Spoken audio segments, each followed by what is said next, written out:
Chapter 145. Why are you still here? Eric turned his head and was surprised to see the flustered girl leaning against the piano. I am sorry, I'll go out now. Nicole carefully put the music score back in place and walked to the door, but Eric stopped her. Nicole. Yes. The girl stopped at the door and grabbed the door handle with one hand. She turned around with a questioning look in her eyes. Eric turned around in his office chair and gestured to the entire study. This is not your cleaning area. Although it's a bit messy, I'm used to the placement of a lot of documents. So, do you understand? Yes, I understand. Without your permission, I won't come in. The girl nodded, but she still stopped at the door. She seemed to have some kind of expectation. Eric, is there anything else? Eric shook his head. Nothing. You should rest early. Good night. Good night, Nicole replied. Seeing Eric turn around and focus on the monitor again, she walked out of the study with a slight disappointment and gently closed the door. In the following days, the girl's life seemed very peaceful. Every morning, she would wake up, make breakfast for Eric, send him out, and then spend a few hours cleaning. If it weren't for the clothes on her body constantly reminding her of her identity, the girl would have the illusion that she was a housewife. This feeling was actually not bad. At least, it was not like what the girl had imagined. After Eric dressed her up to look beautiful, he rarely paid attention to her. This time, the girl began to doubt her own feminine charm. Every day, in addition to her own work, she had a lot of free time. When she was bored, she would read the newspaper, watch TV, and repeatedly read the script of Sleepless in Seattle. She also asked Eric to buy her a lot of magazines. She was very obedient and did not sneak out. Since the reality was so much better than she had imagined, she was willing to be a well-behaved canary. She knew that Eric had recently been busy with the post-production of a movie called Dark War, and he was not at home every day. Sometimes he would spend the night at his girlfriend's house. That girl was really lucky. She had seen Jennifer Aniston's photo and was very envious of that girl's luck. At the end of May, Eric even went to England and left her alone in the villa. It was said that he was there to visit her at work, but he rushed back 2 days later. At the end of May, the girl saw in the newspaper that the North American box office of Home Alone had exceeded $300 million and was officially discontinued. This news occupied the entire newspaper page for the next week.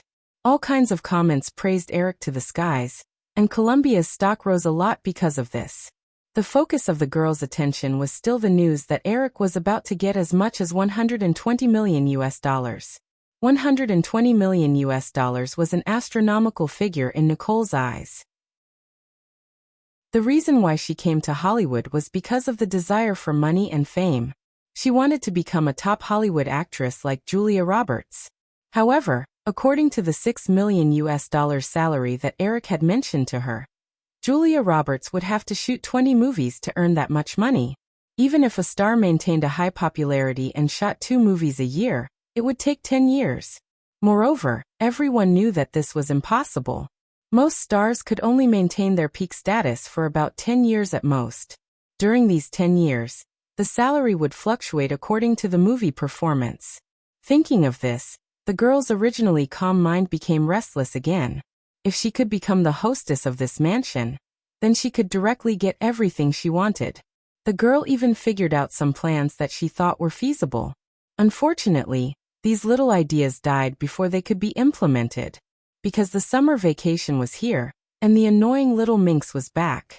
It was 4 o'clock in the afternoon. The girl happened to be mowing the lawn in the yard when she heard the sound of the door being opened. She knew that Eric usually didn't come back at this time, so she went up to check what was going on. She saw Drew moving the luggage into the yard and closing the door. Nicole greeted him warmly and wanted to help carry the luggage. Building a good relationship with Drew was a very important part of her plan. Unexpectedly, the girl's eyes widened when she saw Nicole's appearance. She had a look of disbelief and undisguised hostility in her eyes. She circled Nicole a few times before asking a question that made Nicole break down. Did he fuck you? Seeing the girl in a daze and in a state of confusion, Drew showed a satisfied and somewhat relaxed expression. No, right? But you can imagine. So pitiful, You didn't even reach A+. You. After being ambushed by Drew, Nicole finally reacted. She shielded her front and blocked Drew's little claws that could reach out again. She couldn't help but retort, "Yours isn't big either." "I'm only 14 years old, Mayam. You're 30 this year, right? I can't be bothered with you." Nicole also noticed Drew's hostility, so she also cut off the idea of building a good relationship with the little girl in front of her. She minded her own business and returned to the lawn to continue mowing the lawn. When Drew heard Eric say that he liked uniforms before, she thought that he was joking. She didn't expect that a tall beauty in uniform would suddenly appear in the villa today. This made her instinctively resist and hostile. She didn't want Eric to have another woman. That little fat girl Jennifer Aniston hadn't even squeezed out yet. If there was another one, how busy would it be when they had to rush out one by one in the future? "Hey, you help me move my luggage in?" Although she already knew that Eric had good intentions, Drew didn't think much of it and really treated Nicole as a maid hired by Eric. "Sorry, Miss Barrymore. I'm not your servant, so I'm not obligated to do that." The girl coldly continued to move the lawn mower without looking back. The girl was instantly furious. I'll tell Eric that I'll fire you today." Nicole also understood that Drew treated her as a real servant, so she casually threw out a sentence, "Whatever." Drew angrily stomped her feet and moved the pile of luggage back to the villa one by one. After the few suitcases were all moved, Nicole also finished cleaning the lawn. She returned to the villa and began to prepare dinner. Drew looked at Nicole's back and became angrier. After thinking for a while, she directly picked up the cordless phone and dialed Eric's number. The phone rang a few times before someone picked it up. The girl threw herself on the sofa in the living room and hugged a pillow. Her voice became soft and sweet. "Eric, I love you." In the Fox studio, the main scenes of Friends had been set up. Today they were filming a few scenes that needed to be inserted in Dark War. Eric walked to a quiet corner with the microtack that Motorola had given for the advertisement placement. He was a little confused when he heard Drew's words. "Drew, aren't you on holiday today? Are you home?" "Eric, I love you." The girl's soft voice came from the other end of the phone again. "Okay, stop fooling around. If you have something to say, say it. I'm busy, so I'll be home later," Eric said as he clipped the phone to his neck and raised his hand to look at his watch. "It's not 5 yet. I'll be home around 6. Eric, I love you." The coquettish voice sounded again. Eric was silent for a moment before saying, "Buy it. Tell me what you want." "Ugh, Eric, you're so evil." On the sofa in the villa, Drew turned over and put the pillow behind his head. "I said I love you so many times, but you didn't give me a single response. If you don't say it, I'll hang up," Eric threatened. Okay. Eric, let's fire that maid, okay?" Drew deliberately raised his voice. The girl who was cutting tomatoes in the kitchen heard this and rolled her eyes. "You mean Nicole? I didn't hire her. She's just here to help. But I don't like her. Nicole's cooking is pretty good. You'll like it when you try it tonight. Be good and listen to me. I'm hanging up." Eric hung up after saying that. In the villa, Drew waved his little hand angrily and wanted to throw the phone in his hand away. He looked up and saw Nicole leaning against the kitchen door proudly. She was holding a glass bowl and stirring the eggs in it. There was a slightly proud smile on her face. "How is it, little guy?" "You're not allowed to call me little guy." Although Nicole felt a little inferior, she still shrugged indifferently in the face of Drew's provocation. Maybe someone likes this type. He doesn't like it. The girl couldn't help but retort. People's tastes change. Nicole calmly left this sentence and turned to return to the kitchen, leaving the angry Drew behind. "Humph, I'll never let you have your way." The girl waved her little fist and swore. On May 24th, with the release of Spielberg's blockbuster, Raiders of the Lost Ark: The Last Crusade, the arrival of this year's movie summer season was announced. Although Eric had been busy with the intense post-production work of Dark War, he still paid a lot of attention to this movie. The movie grossed $46 million on more than 2,300 screens in the first week, and the box office dropped between 20% and 30% in the second and third weeks. In the middle of June, the box office of Raiders of the Lost Ark exceeded 100 million in 3 weeks. The post-production work of Dark War was also completed in the middle of June. Although Eric was very generous in many areas, he only used a production budget of $34 million. After all, the finance department of the crew was from Columbia, and the movie did not cost too much money, let alone any special effects. However, after the executives of Columbia saw the finished product of Dark War, they readily agreed to invest the remaining $6 million budget into the promotion of the movie. At the same time, the first summer blockbuster Ghostbusters 2, which Columbia had high hopes for, was also released on 2,400 screens. Chapter 146. Compared to the Raiders of the Lost Ark series, which had a strong box office appeal around the world, the Ghostbusters series did not have any advantages. This was because the genre of the movie was a comedy. It was not easy for comedy movies to accumulate popularity. After all, after everyone laughed and laughed, there was nothing left. Also, there was a gap of 5 years between the two movies in the series. For a comedy, the loss of popularity was even greater. If Columbia could produce other movies to support this important summer release, they would not have started this project. However, Columbia spared no effort in promoting this movie, which made up for most of the disadvantages. Although it was not as crazy as Dark War. Compared to other summer blockbusters, Columbia did not plan to make money. They only wanted box office. That was their real goal. The acquisition negotiations with Sony had entered the final stage. The Japanese were determined to be the fat sheep this time. In this case, all of Columbia's operations were aimed at raising the share price. For a listed film company, the box office was the most important factor to influence the share price. Ghostbusters 2 was released on June 16. After the box office for the first week was released, the Columbia executives were ecstatic with the figure of $45 million. Raiders of the Lost Ark 3 only grossed $46 million in the first week. This also meant that Ghostbusters 2 was likely to be like Raiders of the Lost Ark 3. According to the estimates, the North American box office will be close to $200 million. But this excitement only lasted for a week. In the second week, the box office of Ghostbusters 2 plummeted by 55%. The box office for the second week was only about $19 million. The box office evaluation agency quickly lowered the box office estimate for Ghostbusters 2, having the estimated $200 million box office to $110 million. Columbia's stock price, which had been rising rapidly, did not fall because of this news, but the rising momentum slowed down. After all, as one of the top 6 summer blockbusters, there was nothing special about a $100 million box office. The reason for this was that the movie was not as good as the first movie, and more importantly, this movie was unlucky to run into Batman. Batman was first serialized in 1939, and it had been exactly half a century since then. For the first superhero in North American comics history without superpowers, Warner was not very optimistic about starting the series. This was directly reflected in the budget.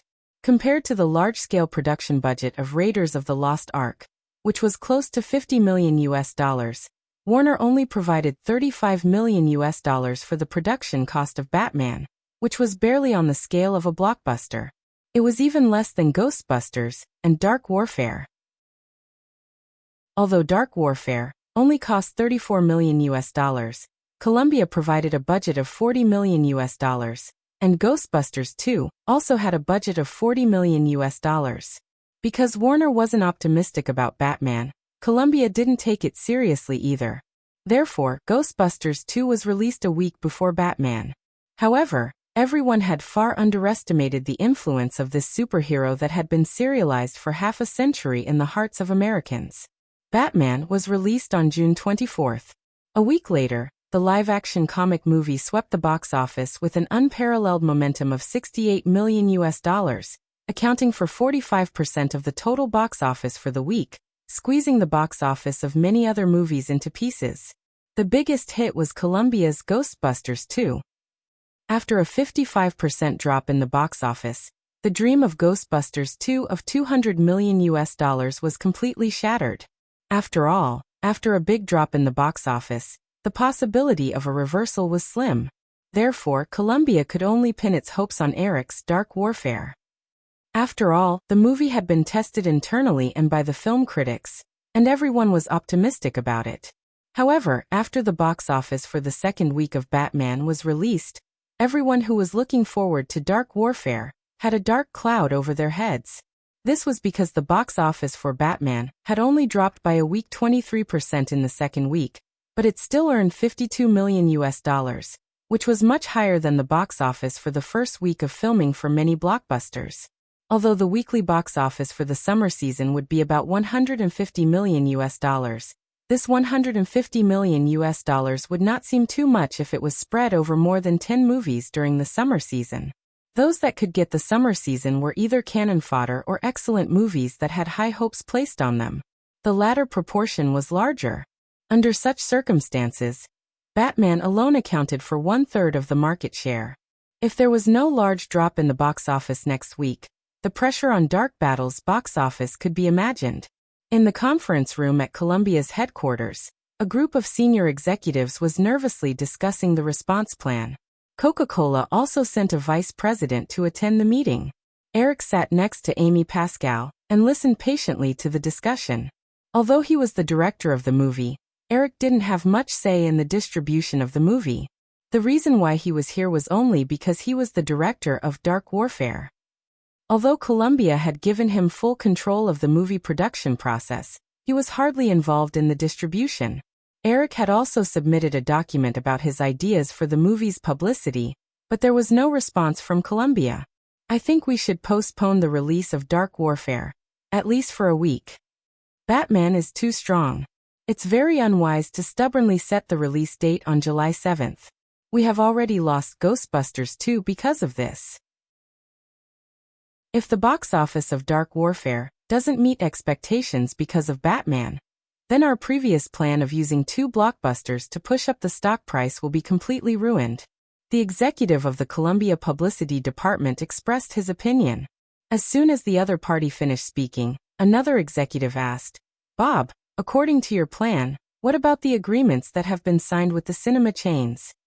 Coordinate with the other party and compensate the cinema chains appropriately for their losses. We can take out a few movies that have already been produced to temporarily replace them." In short, ensuring the box office of Dark Warfare is the first priority. The manager of the data analysis department interjected, "The box office of Batman has now exceeded 100 million yuan.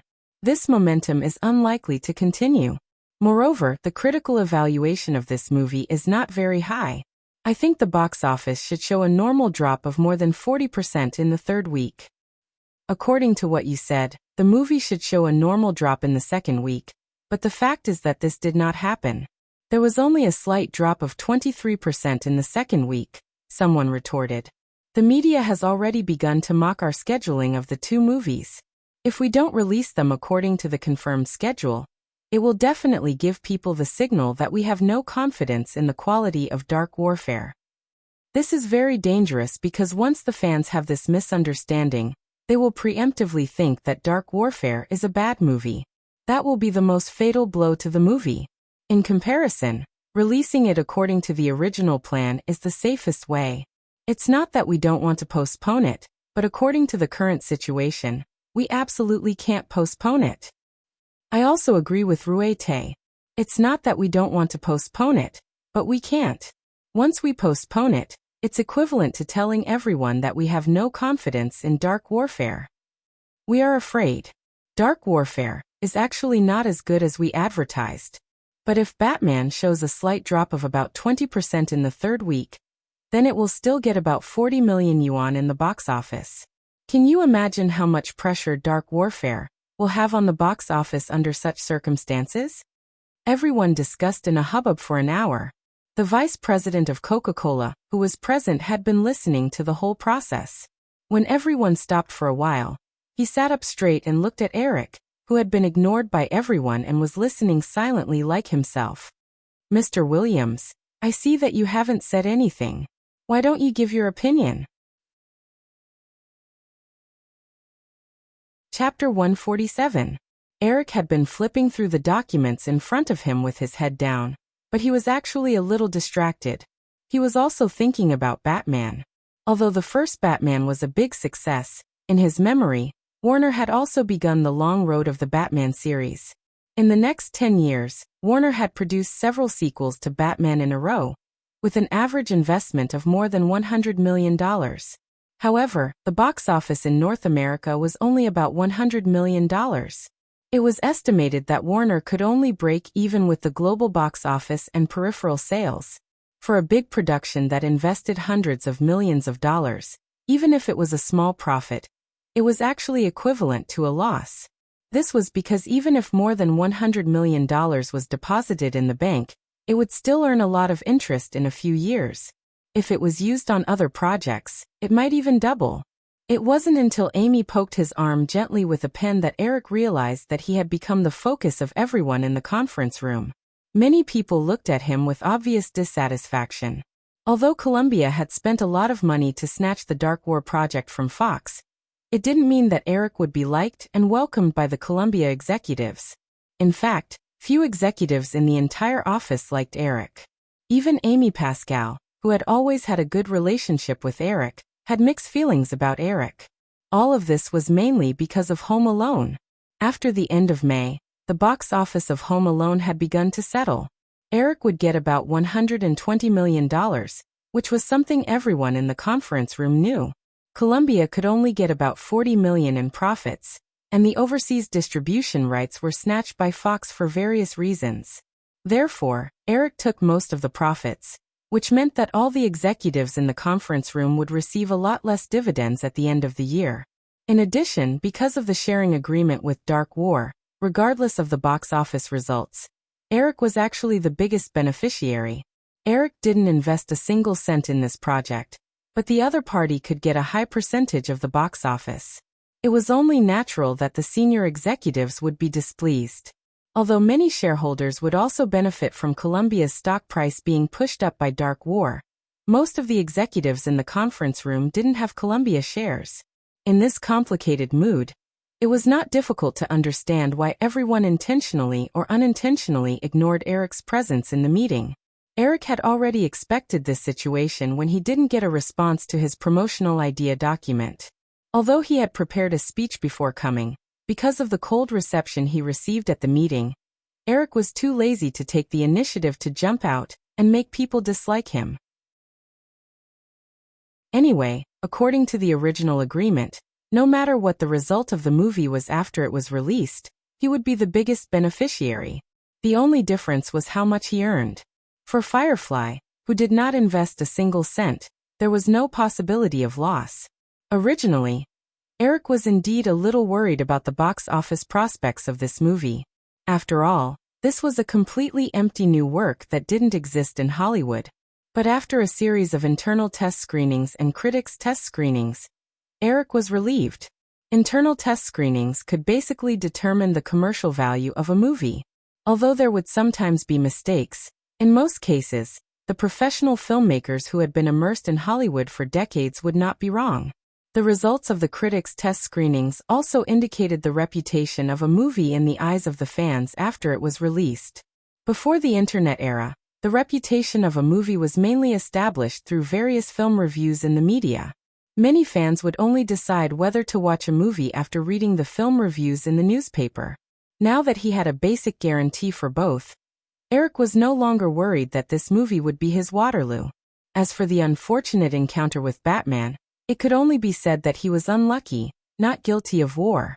Amy Pascal saw the confusion in Eric's eyes when he raised his head, and she had no choice but to lean over and whisper a few words in his ear. "Sorry, everyone, I was a little distracted just now."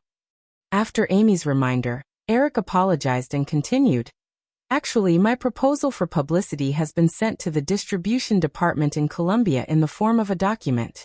Maybe it's because I'm a layman in this area. The content of the document didn't appear in the publicity strategy for Dark War." There was a buzz of discussion in the conference room. Most people didn't know that Eric had submitted such a document, and the director of the publicity department was a little guilty. He was promoted by Blunt Cohen. Although Blunt Cohen had left, He had always maintained a good relationship with him. Similarly, because of Blunt Cohen, he didn't have much of a good impression of Eric. After the secretary sent Eric's document, he sneered and threw it aside without even looking at it. He didn't want Eric to intervene in the publicity of Dark War, and he didn't think that Eric could come up with any novel ideas. Faced with everyone's gaze, the director could only stammer and explain. I don't think Mr. Williams' plan.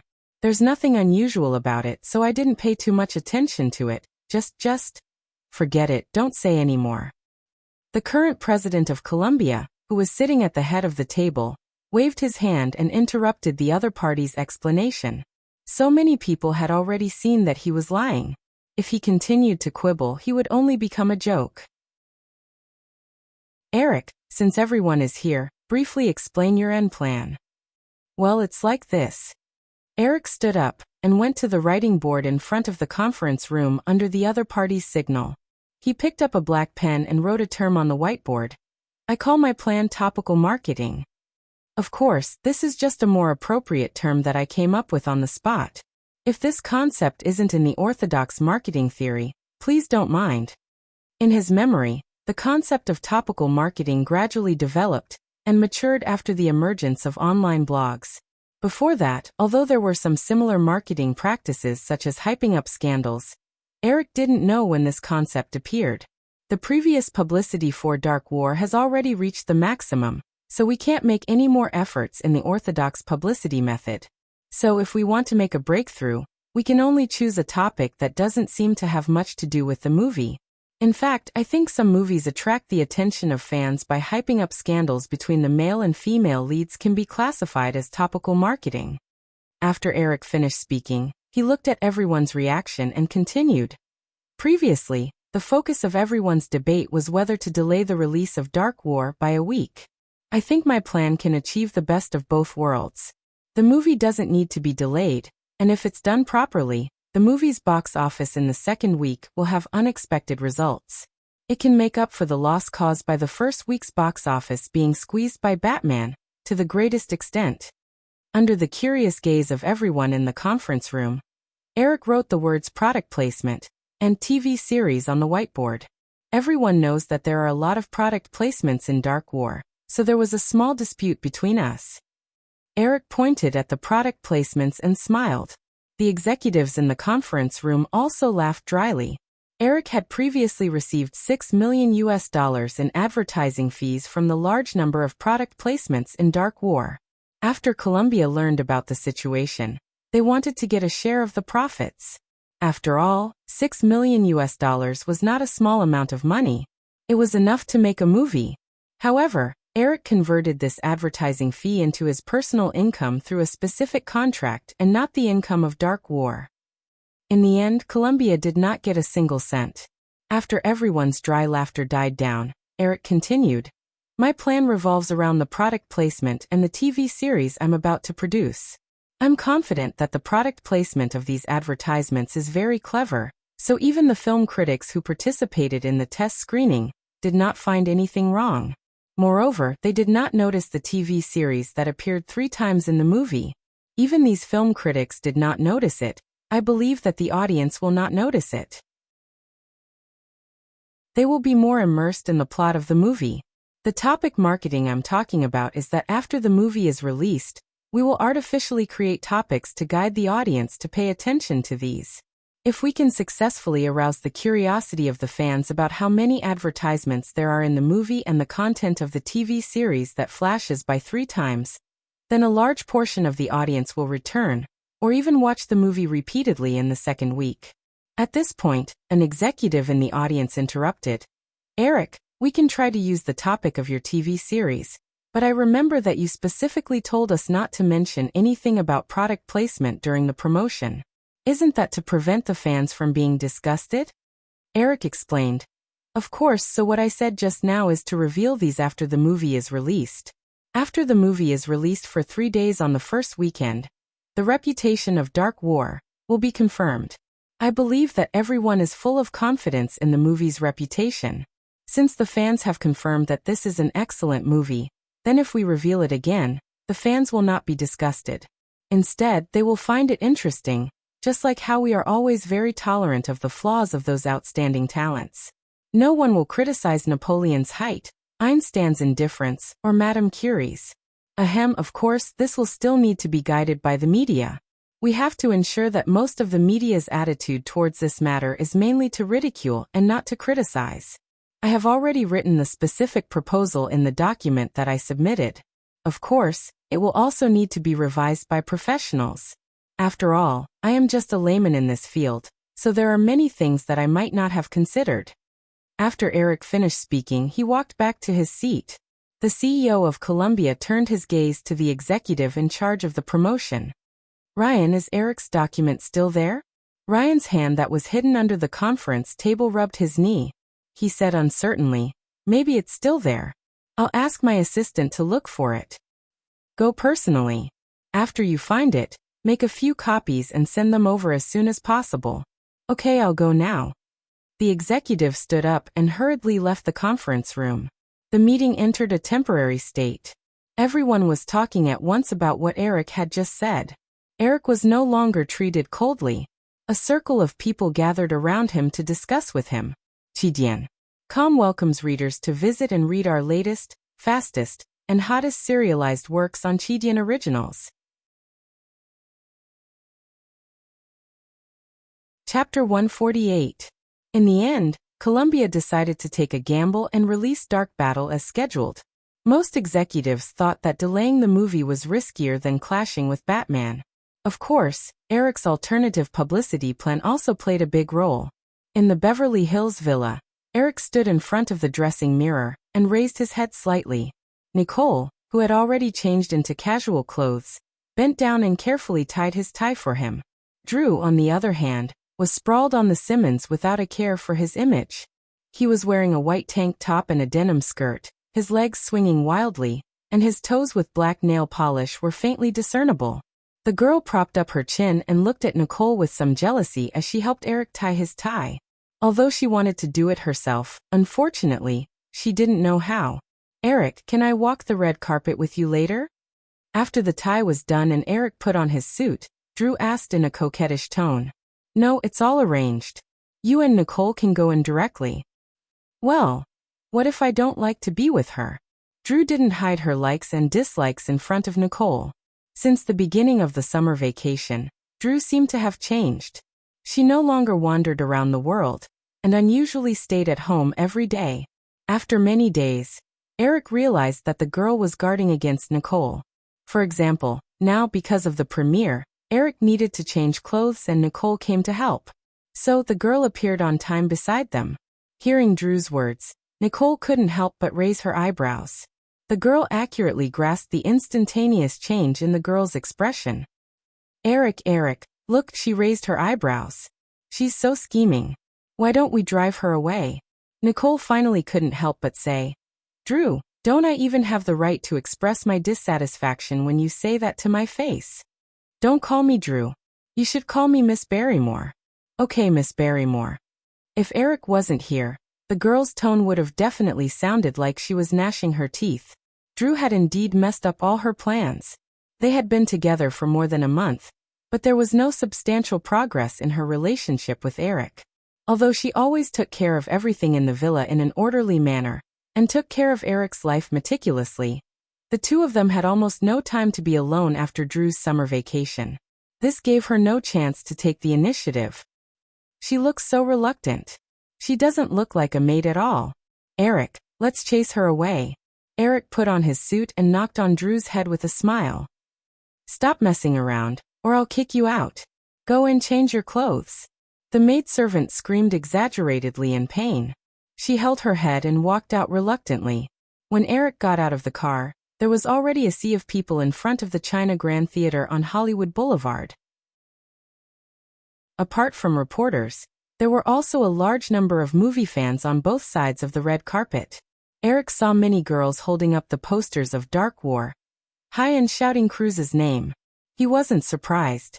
Among the several main creators of Dark War, Eric's identity was a director. Although he had gained quite a bit of fame after starring in Back to 17, he had completely given up his career as an actor, and the fame he had gained had slowly dissipated. In addition, his movies didn't have a unified style, and he deliberately kept a low profile. It was impossible for him to accumulate die-hard fans. Hanks didn't have an advantage in terms of looks. Although he was very famous, he could only be classified as a capable actor. Moreover, his acting career was still in the rising stage, and he didn't have the influence that he had in his previous life. Cruise was different. Since his debut 10 years ago, Cruise had been walking the path of an idol. In the eyes of the public, his image was very successful. In his previous life, until his divorce with Nicole Kidman, Cruise's public image had been maintained perfectly. Eric didn't mind the reaction of the movie fans at all. His personal goal was very clear. He never wanted to be a popular idol, but he wanted to be a big hand behind the scenes in Hollywood. The red carpet of the premiere had already begun. From time to time, some small stars would walk on it. According to the usual red carpet rules, the more important people would usually appear in the middle of the red carpet. So Eric didn't walk directly to the red carpet. Instead, he walked to the waiting area. There were already many people gathered there. "Eric, congratulations." After Hank saw him, he smiled inexplicably and said this. Seeing Eric's somewhat puzzled expression, Hanks explained, "I heard that you got a share of Home Alone and Pretty Woman officially stopped production a few days ago. The North American box office of $210 million and the global box office of $530 million really shocked a lot of people. In addition to the global box office of Home Alone, your personal accumulated total box office has reached $1 billion.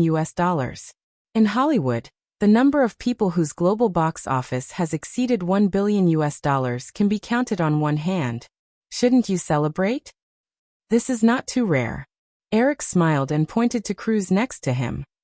The global box office of Cruise's movies has long exceeded $1 billion. When Cruise heard Eric's words, he didn't show his usual smug look. He laughed dryly and said modestly, "Eric, how can I compare with you?" It was true that the global box office of the movie he starred in exceeded $1 billion, but compared with the huge box office, the benefits Cruise himself received from it were pitifully small. Up to now, Cruise's personal assets were only tens of millions of US dollars. Eric was expected to get more than $200 million with the two movies Home Alone and Pretty Woman. During this period of time, every time Cruise saw the news about Eric in the newspaper, he couldn't help but be jealous of Eric's luck. At the same time, he was more determined to develop in the direction of a producer. While the shooting of Dark War was completed, the production company set up by Cruise had already begun to select the script.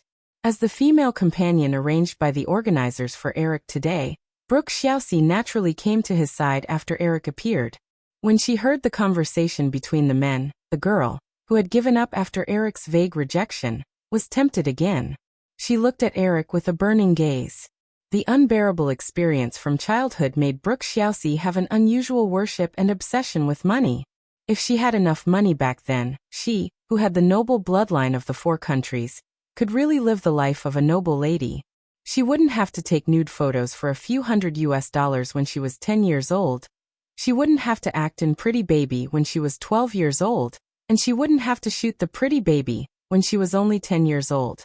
She wouldn't have to shoot the Pretty Baby when she was 12 years old, and she wouldn't have to shoot that vulgar jeans commercial. When the staff reminded the several main creators that they could walk on the red carpet, Brooke Shields took the initiative to lean on Eric and affectionately held his arm. At the same time, she regretted wearing high heels today. She was a little taller than Eric, so the two of them didn't look very compatible. Eric didn't care about this. Feeling the girl hugging his arm tightly, he reminded her, "Brooke, you're hugging me too tightly. Can you loosen your grip a little?" "Oh, sorry, Eric, I'm a little nervous," the girl explained and loosened her grip a little. Eric smiled and felt that the girl's thoughts were a little strange. She had grown up in front of the camera since she was a child, so how could she be nervous? However, he was too lazy to dwell on this point, and stepped on the red carpet with the girl.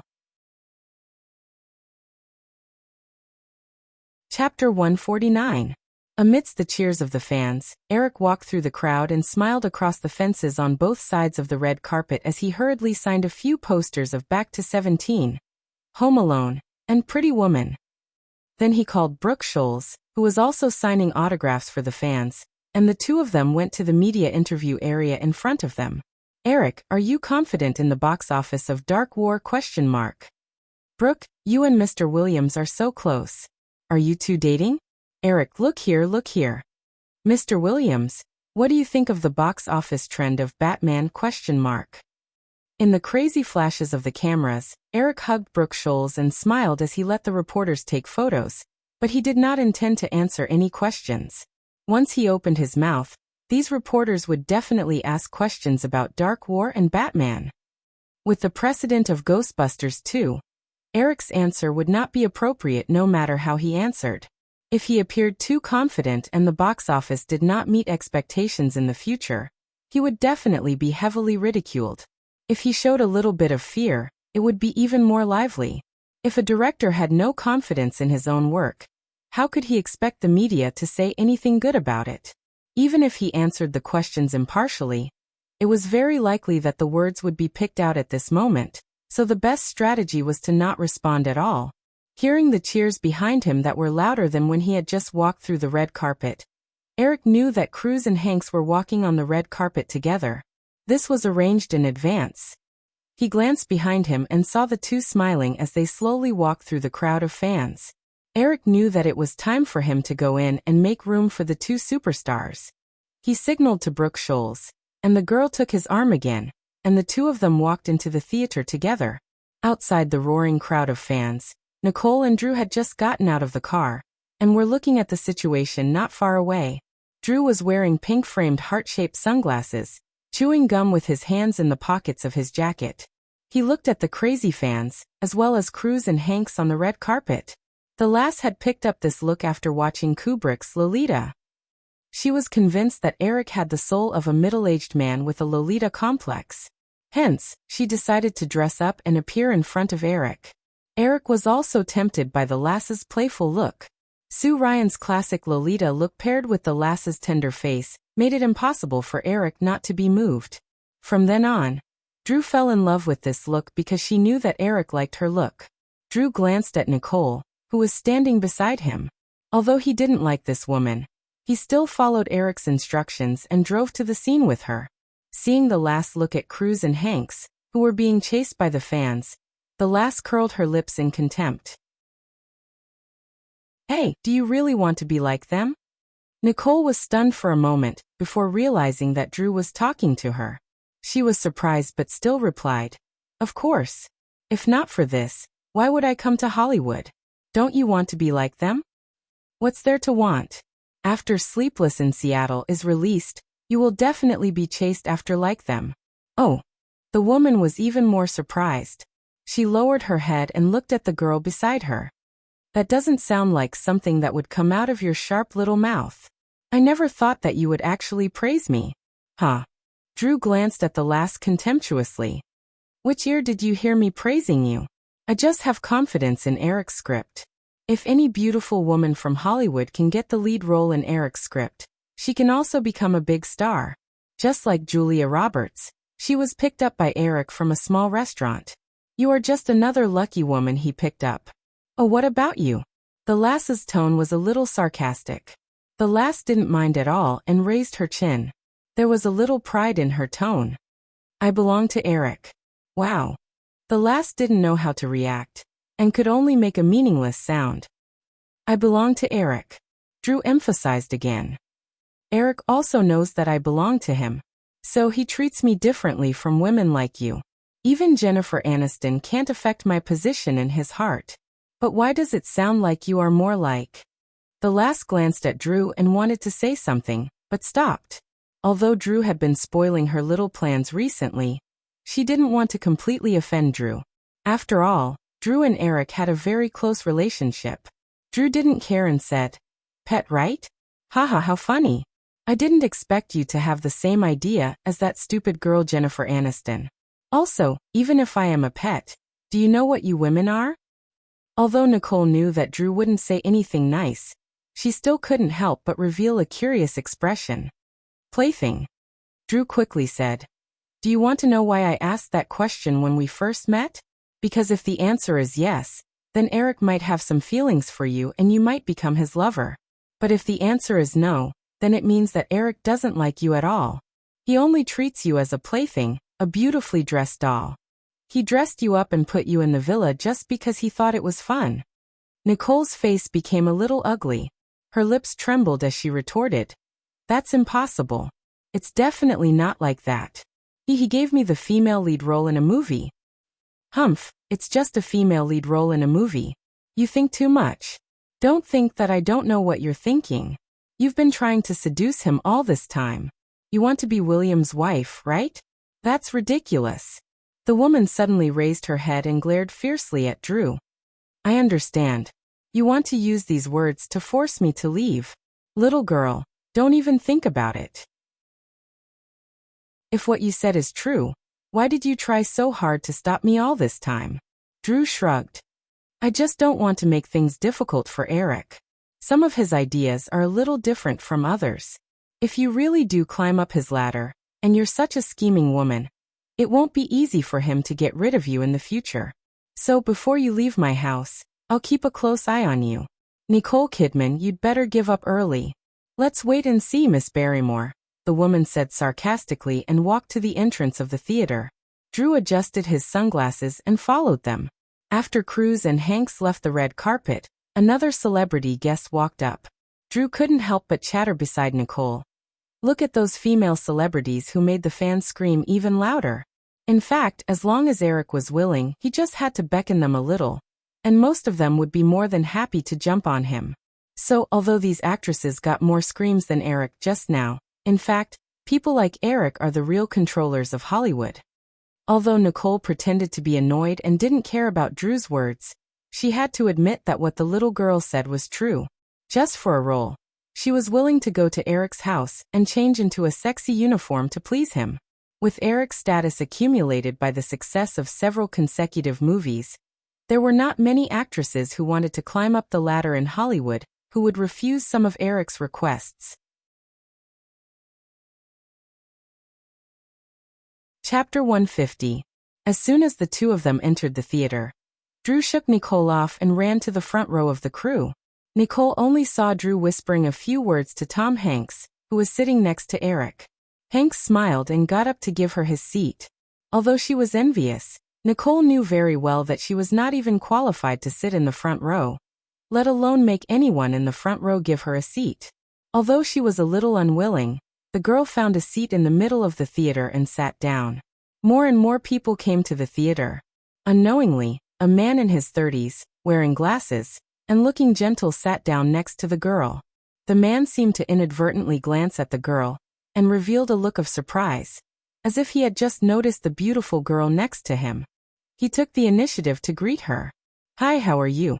Although the man's tone was very casual, the girl, who often encountered similar situations, realized that the man was trying to hit on her when he sat next to her. Although she was a little disgusted, Nicole could not ignore the other party's polite greeting. She said in a flat tone, "Hello." The man didn't mind Nicole's coldness at all. As an experienced player, if he backed off just because a lady was cold at the beginning, then he would never be able to get a woman. "Forgive my rudeness, miss, but you're really too beautiful, especially your hairstyle. Coupled with your facial contours, it makes you look like a classic beauty with a cold and elegant temperament. You know, many girls nowadays are used to perming their hair into fluffy little wavy curls, but in my opinion, that hairstyle is like a bird's nest. It's terrible to the extreme. Girls with such good taste like you are really rare." When Nicole heard the man's compliment, there was no joy in her expression at all. Instead, there was a flash of embarrassment. She replied somewhat helplessly, "Thank you for your compliment, sir." "You're welcome." The man smiled and said, "My name is George Rosen. I'm a film critic for Premiere Magazine. You can call me Nicole." "Nicole, is it Nicole? Wow, I suddenly feel like this name was created for you." In Greek, Nicole is used to describe a young woman who is beautiful and delicate on the outside, but strong and independent on the inside. Just as George Rosen was about to say something, the lights in the screening hall dimmed. For some reason, when she thought of how cold Eric had been to her during this period of time, The girl felt a little disgusted with the man who was trying to strike up a conversation with her. She reminded softly, "The movie has started, Mr. Rosen." "Of course, I understand." George Rosen realized that he was too eager. He quickly sat up straight and shifted his gaze to the screen. After the opening credits of the Statue of Liberty in Columbia, the little girl in the red hoodie released the fireflies. After drawing a string of beautiful characters, they rushed into the sky and turned into the brightest star in the sky. After that, the screen fell into a short period of darkness. The sound of footsteps could be heard, as if knocking on the audience's hearts. However, the movie still did not appear immediately. The list of the main cast began to appear on the screen. Amidst everyone's curious anticipation, the screen finally lit up. In the dim corridor, Tom Cruise, who was wearing sunglasses, was climbing the stairs step by step expressionlessly. At the same time, a mysterious and sad male voice could be heard singing. Nicole was staring at the screen intently. However, she heard two girls whispering behind her. They should be Cruise's fans. "Oh God, I suddenly realized that my little Tommy is so handsome when he walks. Mickey, I can't stand it anymore." Me too, me too. "Erica, we must go up and ask Tommy for a few more autographs later." In fact, Nicole had the same feeling in her heart, although she did not know why. Fortunately, there was a professional film critic nearby.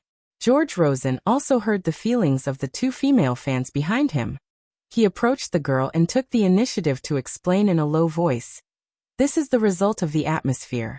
The echoes of footsteps, the mysterious singing, the cold scenes, and the silent protagonist form a very infectious picture. So it's not strange that they have this feeling. Eric Williams is indeed a genius. With just a few simple scenes, he has highlighted a completely different style from his previous two movies. If the lighting of the picture was adjusted to normal, without the background music and echoes, or even with other background music, these few scenes would not have achieved the same effect. This kind of thing may seem simple, but to be able to perfectly combine several elements to form an irresistible appeal requires a very high level of artistic attainment. It was obviously not wise to talk about other men in front of women when picking up girls. However, George Rosen treated Nicole as an ordinary fan.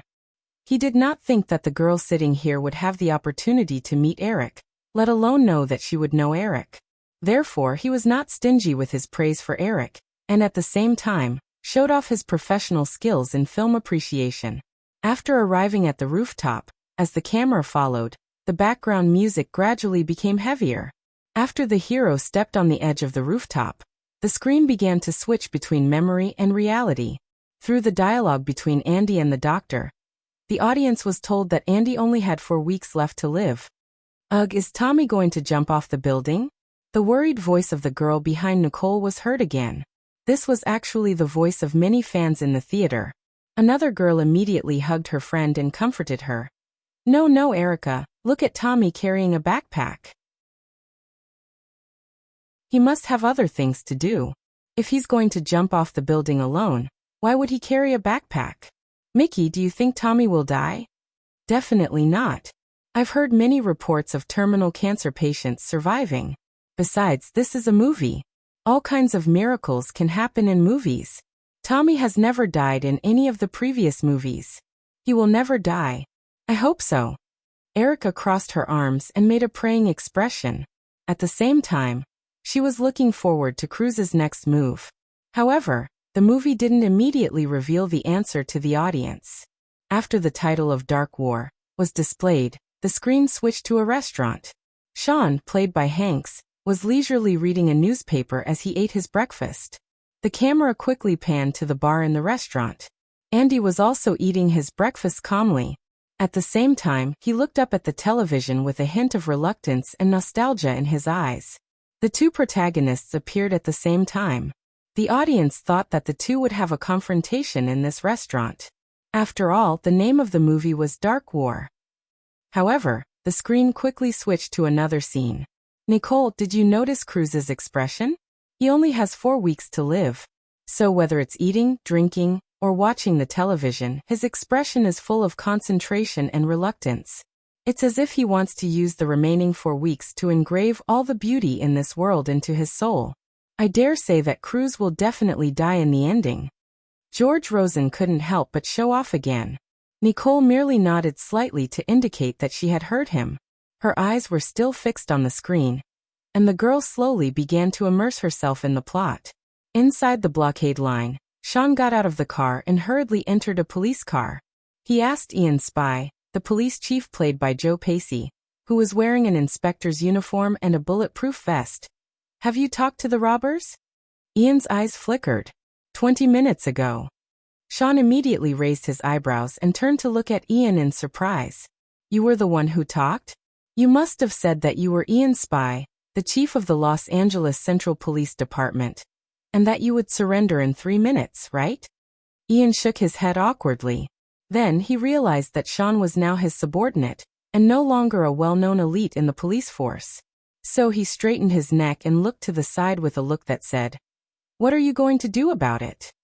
Joe Pacey's performance was very funny in terms of his words and actions, and the audience began to smile. Although Sean was a little helpless, he still had someone play the recording of the negotiation. A hand pressed the play button, and Joe Pacey's special voice rang out. "Hey, I'm Ian Spy, the chief of the Los Angeles Central Police Department. You've been surrounded by me. Surrender in 3 minutes. Sean shook his head with an expression that said, "I knew it." Ian guiltily looked out the window again. In the recording, the robbers made a series of conditions. When Ian heard that the other party wanted a bulletproof car, he couldn't help but retort, "Why don't you want a helicopter?" Hearing this, Sean shook his head and stomped his foot. There was a hint of helplessness in his tone. "Hey, don't talk nonsense if you don't know anything." The atmosphere that Hanks and Joe Pacey had created for the audience exploded at this moment. Following Sean's frantic actions, the audience burst into laughter for the first time after hearing this line. Sure enough, the robbers changed the conditions and changed the bulletproof car into a helicopter. Sean could only sigh. He asked for a walkie-talkie and entered the bank alone. After a series of verbal and psychological exchanges, Sean successfully resolved the hostage crisis and forced the mole to commit suicide. Although Eric didn't make any changes to the plot, he had consulted a real negotiation expert. Therefore, the lines were more reasonable and sharp. Even a professional couldn't make any mistakes from this verbal exchange. Of course, the plot was dragged out by a few minutes because of this, but this wasn't a problem.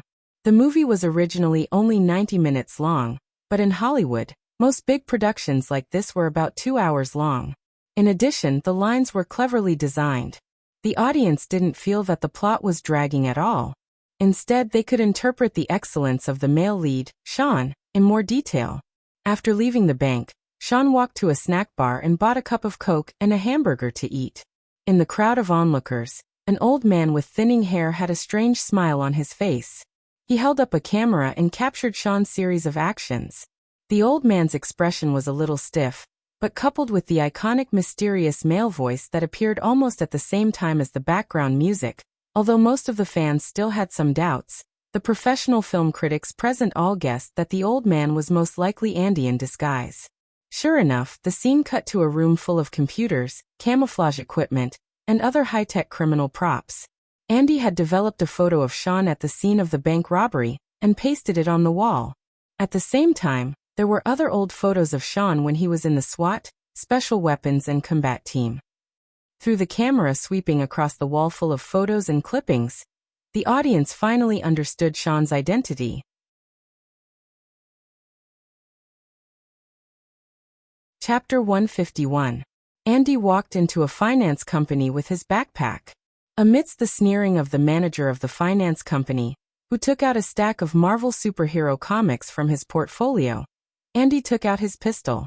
The secret battle between the two had officially begun.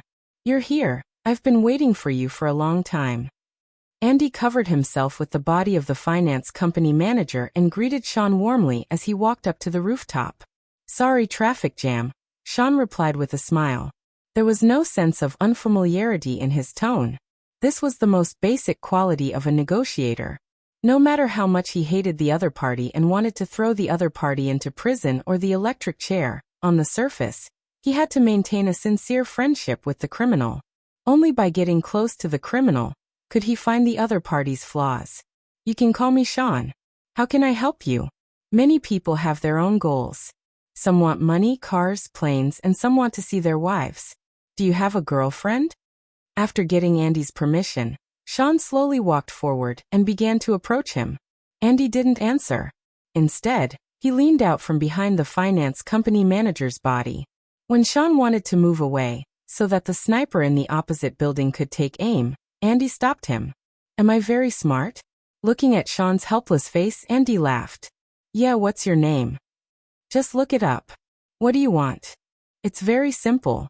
I want to play a game with you for 72 hours. You want to play with me? No problem. The hostage is innocent. Let him go and I'll take his place. Bang. The muffled gunshot rang out, and there was a burst of exclamations in the theater. No one would have thought that Cruz, who always had a positive image in the movies, would shoot an innocent person without hesitation. More than half of the invited fans in the theater were Cruz's fans. The two girls behind Nicole also exclaimed in surprise. How could this be, Mickey? How could Tommy do this? He's not really a bad guy, is he? Definitely not, Erica. Look at that manager's wretched appearance. I think there must be something wrong with him. Although the girl named Mickey said so, her tone was filled with uncertainty. It seems that Cruz's character has made a huge breakthrough this time, George Rosen said. Although his voice was not loud, it was loud enough for Nicole to hear. However, when he glanced at the indifferent girl beside him, he realized that she was not interested in the topic. Thus, he had no choice but to stop his analysis. Due to the cautiousness and cowardice of Joe Pacey's character, Andy managed to escape into the building through the air vent. Amidst the chaos, the manager of the finance company crawled up from the ground. Help! I'm not dead. Ha! In the reaction room, the fans, who had been worried, let out a sigh of relief. Then, the hilarious scene of Ian's stupidity and Sean's madness appeared again. When Sean helplessly stuck the Hershey's chocolate box in front of Ian, the theater was filled with joyful whispers again. Hershey's chocolate, someone in the dark repeated the line in Sean's tone with great interest. If the executives of the Hershey's Candy Company were here to hear this, they would definitely be glad that the $500,000 advertising fee was well worth it. Andy, who had escaped from the building, got into Sean's taxi due to carelessness.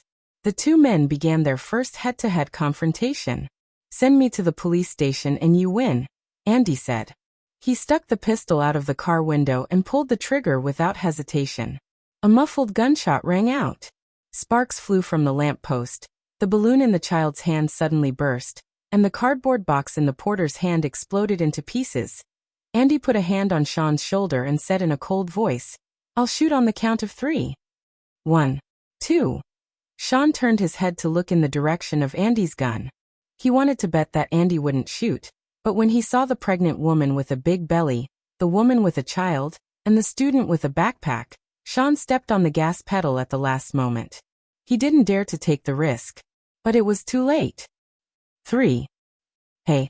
Sean shouted in horror and looked nervously at the pedestrians in front of him. Everyone was safe and sound. When he turned his head, the back door opened and Andy was gone. Hey, Mickey, did you see that? Tommy's last shot was actually aimed upwards. The girl's excited voice rang out again. Yeah, this character is actually a good person, the girl named Mickey echoed. He's both good and evil. I'm starting to fall in love with this character. Eric Williams is really amazing. I've never seen such a character in other movies. Mickey laughed. Most importantly, he's so young. I heard he's not even 19 yet. He's younger than both of us. Ha. He's just a kid. In that case, I still like Tommy more. Hee hee. The other girl laughed when she heard her companion's infatuated voice. Nicole, who had been sitting quietly in front, couldn't help but reveal a faint smile. After spending more than a month together, this shrewd girl had a deep understanding of Eric. She secretly thought that with Eric's methods, if he were to make a move on these two girls, it wouldn't take long for them to be bewitched and disoriented, forgetting about Tom Cruise to the back of their minds. However, the girl quickly recalled her own experience and became a little gloomy. Is he really, like what Drew said, he doesn't like me? As if to set off Nicole's depressed mood in the dark, the ethereal and sad music of Speechless Love came from the sound system in the theater. Andy, who was sitting on the bus, was stopped by the police. He calmly got up and sat next to a girl on the right in front of him. Brooke Xiaoxi's appearance was still stunning. However, under Eric's suggestion and the makeup artist's meticulous sculpting, the girl's originally thick eyebrows were made thinner. There was no lip gloss on her lips. Her long hair was soft and smooth, and she only had a layer of light makeup on her face. This change made the girl's temperament change a lot. Originally, when many people saw Brooke Xiaoxi in magazines, they would naturally think of her as a goddess. But at this time, the girl's appearance made her temperament become much softer and more beautiful. The goddess temperament that made people flinch at the sight of her faded away, and she became a woman who easily made people want to get close to and protect her. In the front row of the theater, when Brooke Xiaoxi, who was sitting in her seat, saw her appearance, she suddenly became nervous. She was still a little worried about the change in her temperament. The girl secretly looked back. Because of the light on the screen, she could clearly see the facial expressions of the audience in the back rows. She could see that many men were staring at the big screen. Many of them had an infatuated look on their faces, and their mouths were slightly open. Obviously, they were attracted by her appearance. Seeing this, Brooke Xiaoxi was a little relieved. She turned her head with a sigh of relief. As long as the audience's reaction was good, it would be fine. As for the film critics, after experiencing several golden sour plums, she no longer had any hope of being recognized for her acting skills. As long as she could gain popularity among the audience, it would be fine. After all, there were many popular stars in Hollywood who had terrible acting skills. In the picture, Brooke Xiaoxi, who was playing Yo-Yo, curiously glanced at the strange man who suddenly appeared next to her. Unexpectedly, she found a gun handle in the man's open collar. Her face showed a faint fear, but she didn't dare to show it. "It'll be fine if you don't talk," Andy whispered softly. He took off his sunglasses and put them on the girl to block her eyes that were flickering with fear. He took off one of the girl's earphones and put it on himself. Finally, he hugged the girl and let her lean on his shoulder.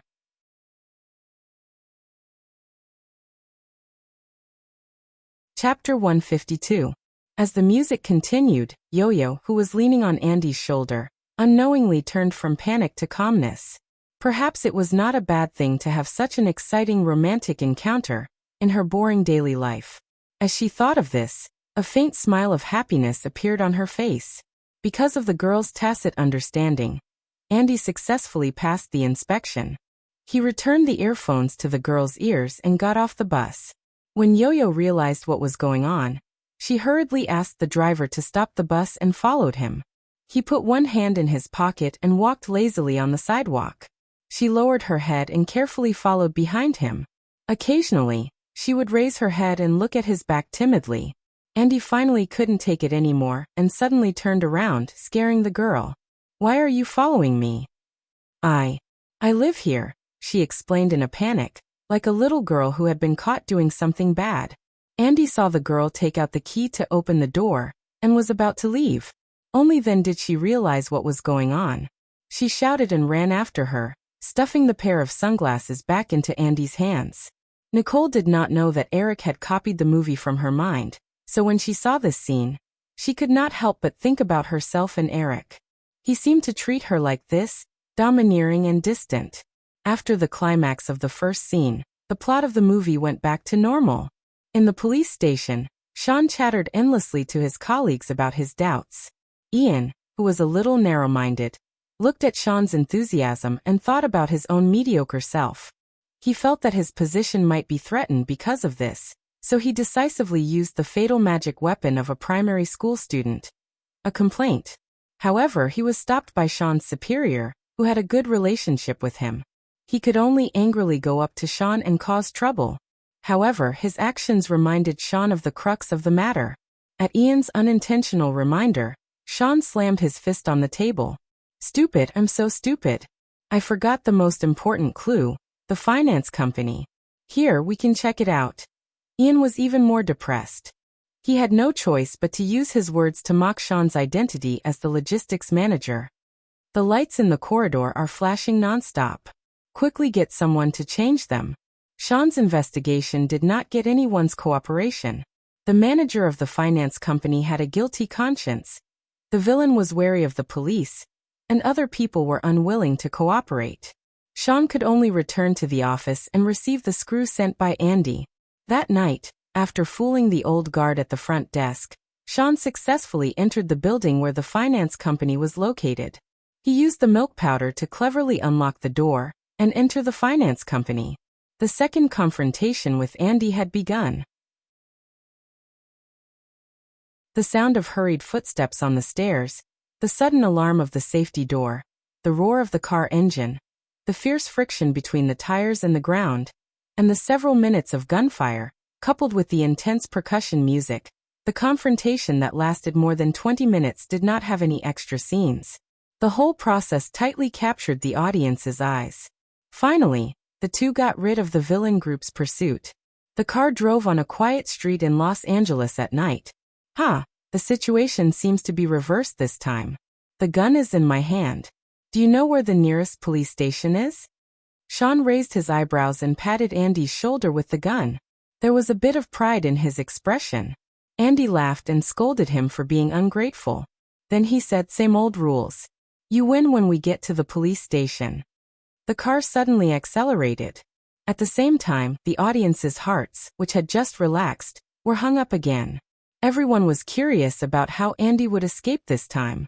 Amidst the screams of many girls in the theater, Andy stepped on the gas pedal and, without hesitation, hit the cement barrier on the side of the road. Bang! With a loud bang, the windshield shattered and the airbag popped out. Sean, who was in the back seat, was shaken.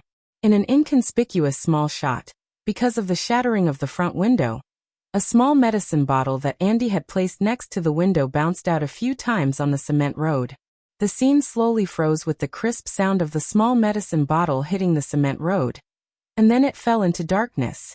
Here, Eric made a big change from the original version. He removed the scene where the two men wobbled and fought for the gem box. Eric felt that this scene was completely superfluous and meaningless. It also affected the rhythm of the movie. If the original 20-minute confrontation was like eating a bowl of spicy noodle soup with sweat all over one's forehead, then the snatching of the box was more like picking out half a caterpillar from the noodle soup with chopsticks at the last moment. Eric thought about it, and felt that the purpose of this scene was to make Andy lose the small medicine bottle that contained the terminal cancer painkiller to cause Ian to misunderstand. So, Eric only used a small medicine bottle to cleanly and neatly set up this clue. After struggling in the darkness for a long time, Sean suddenly opened his eyes and found himself in a hospital ward. After the doctor's introduction, Sean knew that he was fine. He picked up his suit and casually hung his tie around his neck and walked out of the ward. Ian stopped Sean with a solemn expression, and the two of them started a funny conversation that didn't seem to make sense. "Hey, don't lie to me about this," Sean explained. "It's like this, I had an appointment with a friend for dinner, and on the way." Ian interrupted Sean's nonsense and said, "We found your car." It was full of bullet holes. Someone came to me for revenge. I can't do anything about it. We police always have a lot of enemies. You're still lying to me. Ian pulled Sean to the side agitatedly and raised the small bottle in his hand. "What is this?" "I found it at the place where you loaded the car. I asked the doctor, and he said this painkiller is for patients with terminal cancer." Sean took a breath and seemed to understand something. He leaned against the wall thoughtfully. Ian sighed and put his arm around Sean's shoulder. "Sigh, what a pity. You're so young." Sean raised his eyebrows and looked at Ian, but Ian continued, "It's my fault. I've always been biased against you, but you're also the same. Why do you always contradict me? I'm the bureau chief, and I'm more senior than you." Sean quickly understood that Ian had misunderstood this matter, but he kept nodding and didn't refute. It seemed that it was a good thing to let this narrow-minded boss misunderstand him. As for the possibility of being exposed in the future, he would worry about that in the future. After thinking about this, Sean took advantage of the situation and raised the small medicine bottle. "Western medicine, it's very fiery." Ian put his arm around Sean's shoulder again and repeatedly apologized for his previous narrow-mindedness, which made Sean feel a little embarrassed. Fortunately, Sigourney Weaver's cameo appearance as a female Interpol executive saved Sean from embarrassment.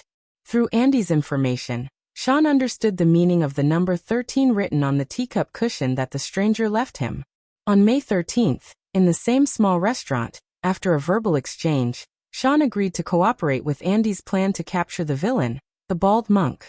In the bowling alley, when Cruz appeared in a rather stunning female disguise, not only was Sean shocked, but the audience in the theater also exclaimed in surprise. When the bowling ball was smashed and the diamonds stolen from the finance company were scattered all over the floor, the villain who had always been secretive was finally arrested. According to the clues that Eric had planted, as long as the bald monk could be brought to the police station, Interpol would cooperate with a series of evidence, and the bald monk would never be able to walk out of prison again. In the chaos, Sean found that Andy had disappeared into the crowd, so he hurriedly chased after him. In the parking lot, Andy helplessly took the initiative to get into his convertible sports car, because this time, not only was the gun in Sean's hands, but the steering wheel was also controlled by him. The Lamborghini convertible sped through the streets, followed by a large number of police cars. "What are you waiting for?" Sean asked after passing through several police lines. Andy leaned his head weakly against the back of the seat. "I've done everything I need to do. But I haven't. If I can't take you to the police station, I'll regret it for the rest of my life. You'll only remember me if you have regrets." Andy teased Xiao in a gay manner. Sean was silent for a moment. "Don't worry, I won't forget you." Andy shook his head with a smile and coughed violently a few times. Blood poured into his mouth and sprayed on the windshield. Sean's hands tightened on the steering wheel. Andy apologized, lifted the black cloth covering the bomb, and took out a remote control. Sean glanced at it. "This move again? Try it if you don't believe me." Sean raised his hand and pressed the button.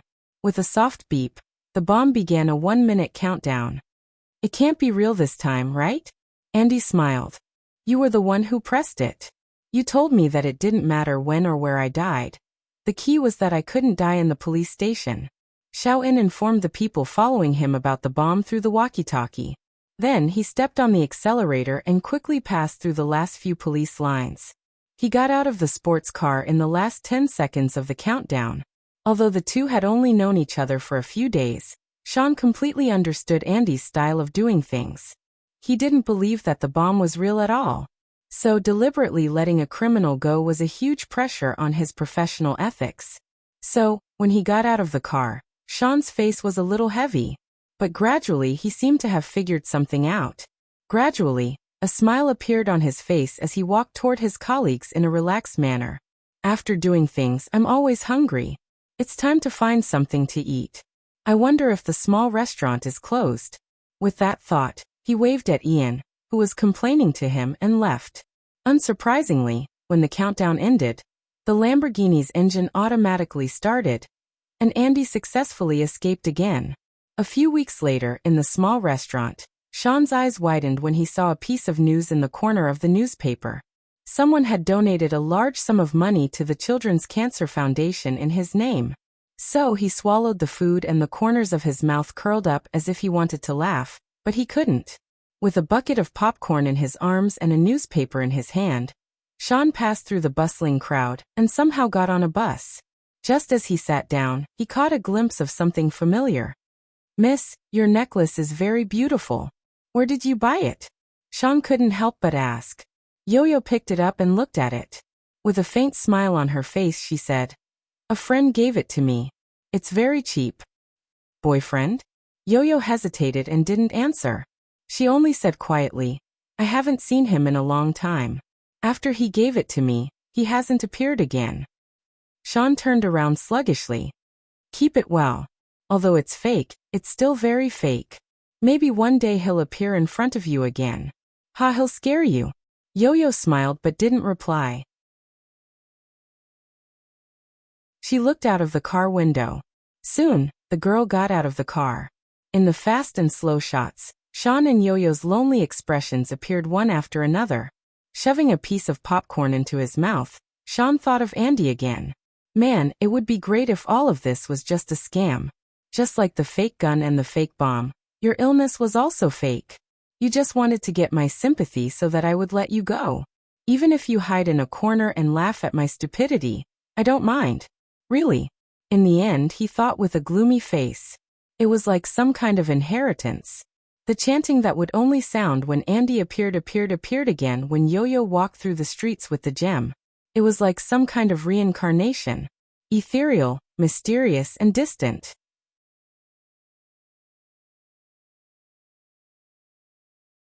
Chapter 153. The last line of subtitles appeared, and the lights in the theater lit up. As the main creators of the movie looked forward to it anxiously, warm applause rang out. It was not until Eric walked onto the stage with Cruz, Hanks and the other leading actors, smiled and gestured to the fans below the stage to be quiet that the applause slowly stopped. After expressing his gratitude to the fans and doing a few short interactions, Eric and the others walked backstage as the fans in the theater gradually became excited. Although the fans were a little unwilling, they still left the theater in an orderly manner. Do you know Nicole? Many directors have their own unique styles in their movies. Not to mention those artistic directors with strong styles. Even those commercial directors who focus on the box office, if you study their movies a little bit, you will find that they themselves use the same method in many of their movies. However, this characteristic doesn't appear in Eric Williams. His movies have completely different styles. This can only be described as weird. Because one's inertia is very powerful, many habits will be used unconsciously. George Rosen, the film critic of Premiere magazine, who walked out of the theater with Nicole side by side, explained to the girl excitedly. He found that when the girl heard the topic of Eric, she always showed a little interest, unlike the cold attitude of other topics. Therefore, he decisively stopped commenting on the performances of Cruz, Hanks and Brooke Shiaosi, and always changed the topic to Eric. When they reached the parking lot, George Rosen said tentatively, "Nicole, there is a good coffee shop not far away. Maybe we can go and sit for a while. It's still very early, and there's nothing to do when we go back, right?" The girl refused coldly. "I'm sorry, Mr. Rosen. I have to go back soon." Nicole said so, but she stopped beside her car and turned her head to look at the theater behind her. Although George Rosen had been rejected, he realized that the girl did not immediately get into the car and leave. George had never managed to get a cold and elegant beauty like Nicole before, so he was not willing to give up so easily. Moreover, the girl's indifferent attitude had aroused George's desire to conquer her even more. "Nicole, do you like Eric Williams very much?" George quickly thought of another topic. The girl glanced at him and said honestly, "Not very much." George Rosen showed a look of understanding. "Oh, don't deny it. I found that you always like to hear about Eric Williams. Nicole, do you want to see him face to face?" Nicole raised her eyebrows.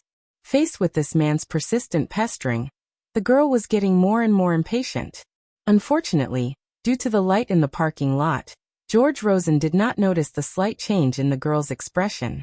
He still said self-righteously, "You know, I'm the film critic of Premiere." Because of Dark War, Eric Williams will definitely have to accept a lot of interviews during this period to promote the movie.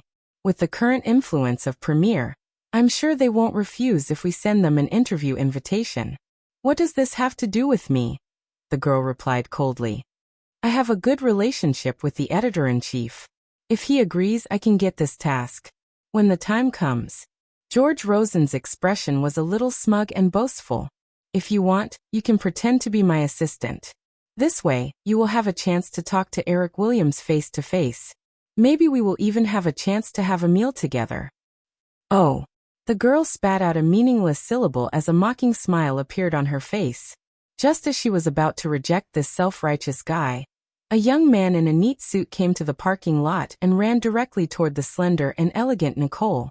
George Rosen looked at the young man who came over with a vigilant expression. Nicole was also a little vigilant when she saw the young man walking towards her. She did not know the young man, and she had not yet gotten rid of the one beside her. She did not want another one to pester her. "Excuse me, are you Miss Nicole Kidman?" The young man came in front of the girl, and looked at Nicole's outfit again before asking. Nicole nodded. George realized that the two of them did not know each other, so he breathed a sigh of relief.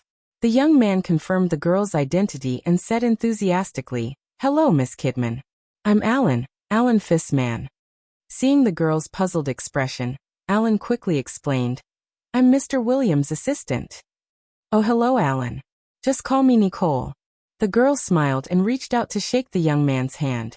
At the same time, she glanced at George Rosen, who seemed to have realized something, and introduced him somewhat mischievously. "This is the film critic of Premiere Magazine, Mr. George Rosen." "Hello, Mr. Rosen." Alan greeted George indifferently. Filmmakers usually did not like film critics. In this era, the film critic groups firmly held the reputation of most movies, but there were very few film critics who could maintain a fair attitude. The film company had to spend a lot of money on this group of people before each release. Otherwise, it would be difficult to get a fair review from them. After greeting George, Alan did not wait for him to respond. He turned to the girl again. "It's like this, Nicole. Miss Barrymore asked me to tell you that she's going to attend the party with Mr. Williams. You don't have to wait for her." "Thank you, Alan. I got it." The girl nodded to show that she understood. Alan did not say much. He nodded at the two of them, and turned to walk into the theater again. "Sorry, Mr. Rosen. Can you move aside?" After Alan left, Nicole was about to open the car door and go home, but she found George Rosen blocking her car door in a daze. "Oh, I'm sorry." George moved aside in a panic. When he saw the girl open the car door, the corners of his mouth twitched. He wanted to smile freely, but the muscles on his face seemed to be frozen and refused to cooperate. If Alan had only mentioned Mr. Williams, George could still deceive himself and pretend that he did not understand. After all, there were too many people with the surname Williams. Then, when Alan mentioned Miss Barrymore, George completely lost the ability to pretend that he did not understand. The somewhat strange relationship between Eric and Drew had always been a hot topic in the circle. Of course, George Rosen knew about it. Then, it was not difficult to guess Nicole's identity.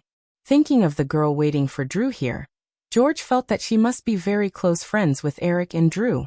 Thinking of what he had said just now, George Rosen felt a strong sense of embarrassment. The girl and Eric clearly knew each other, and he still used the topic of the interview to tempt her. The girl must have laughed at him 100 times in her heart just now. Looking at Nicole driving away as if nothing had happened, George, who was walking to his car in frustration, felt more and more like a clown jumping up and down. When a person encountered such a situation and refused to reflect on their own mistakes, their usual behavior would be to vent their anger on Nicole. Therefore, George directly ignored his impolite pestering, and felt that he had been fooled by Nicole. Finding an excuse for himself, George Rosen kicked his car's tire hard and scolded with a ferocious expression, "B***TCH, let's wait and see."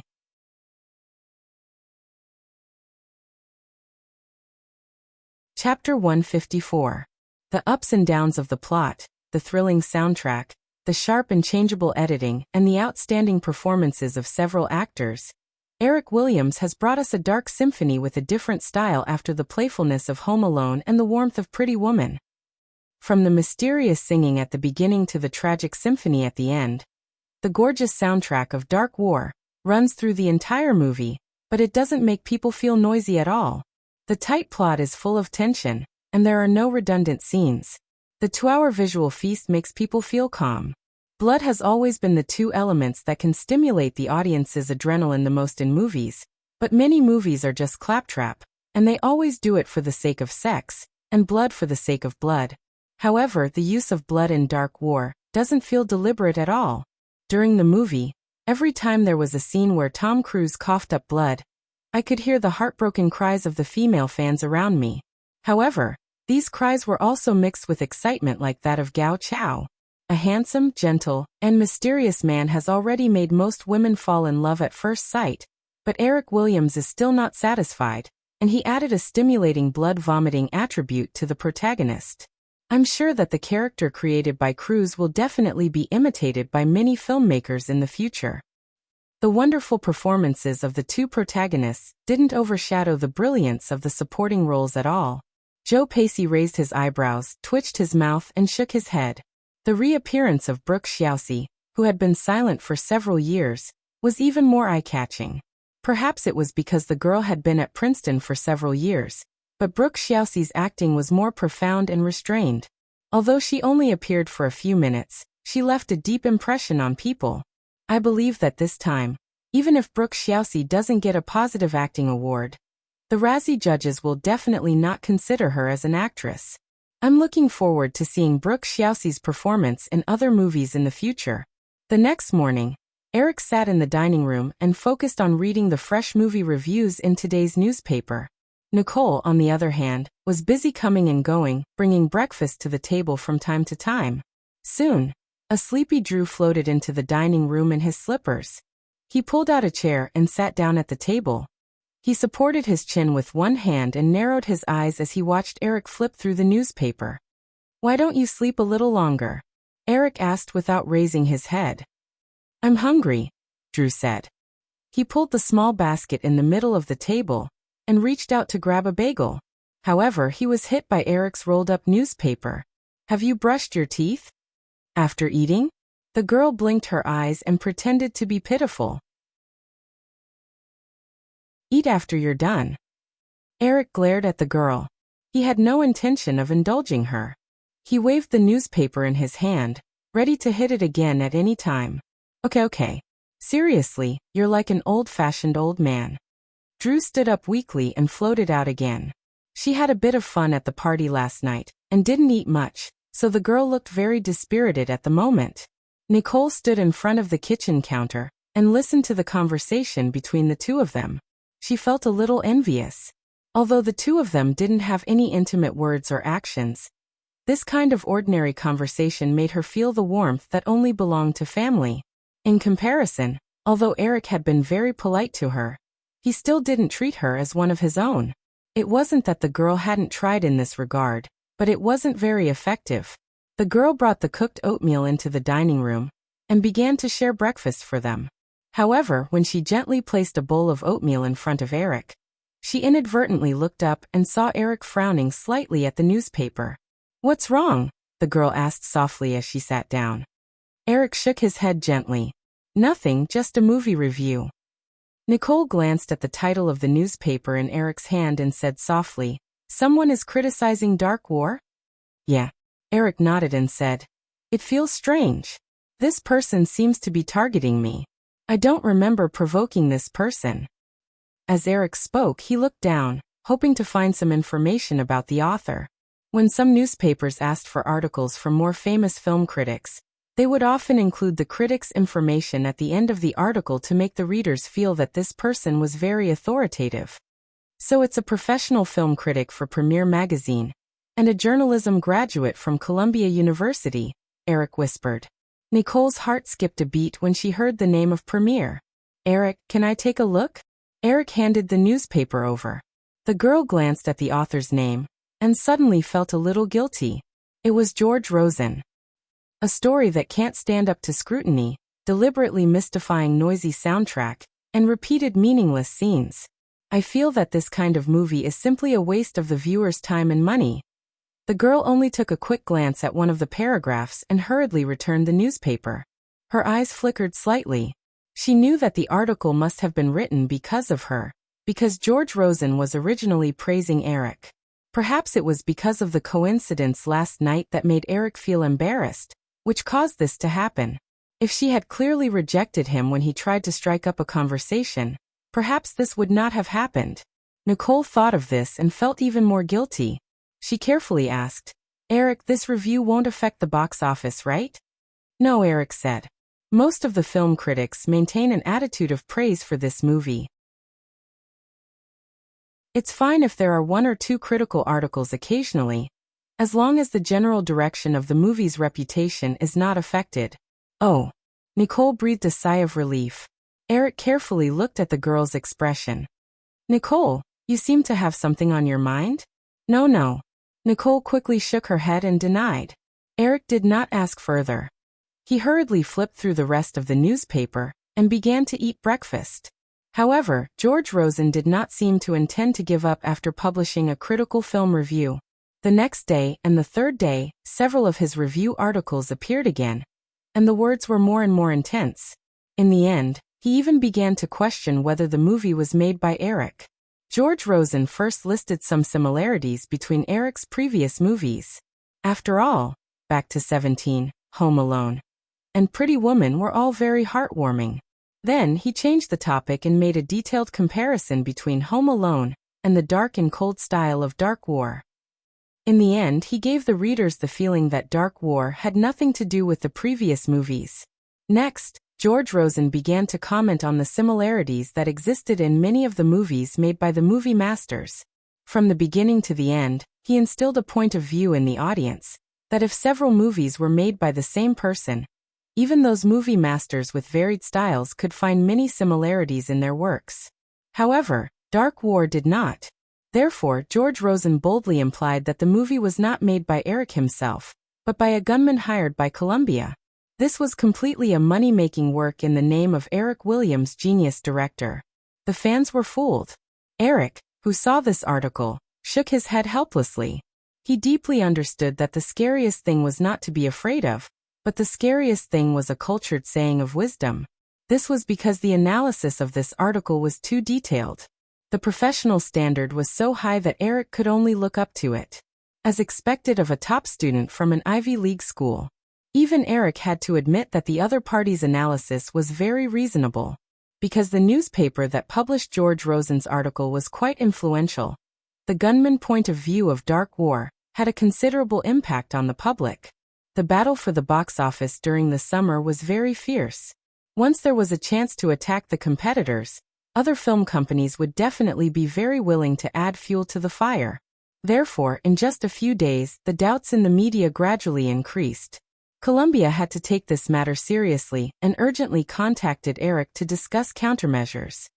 "Perhaps we can sue the critic named George Rosen for defamation," said an executive in the conference room.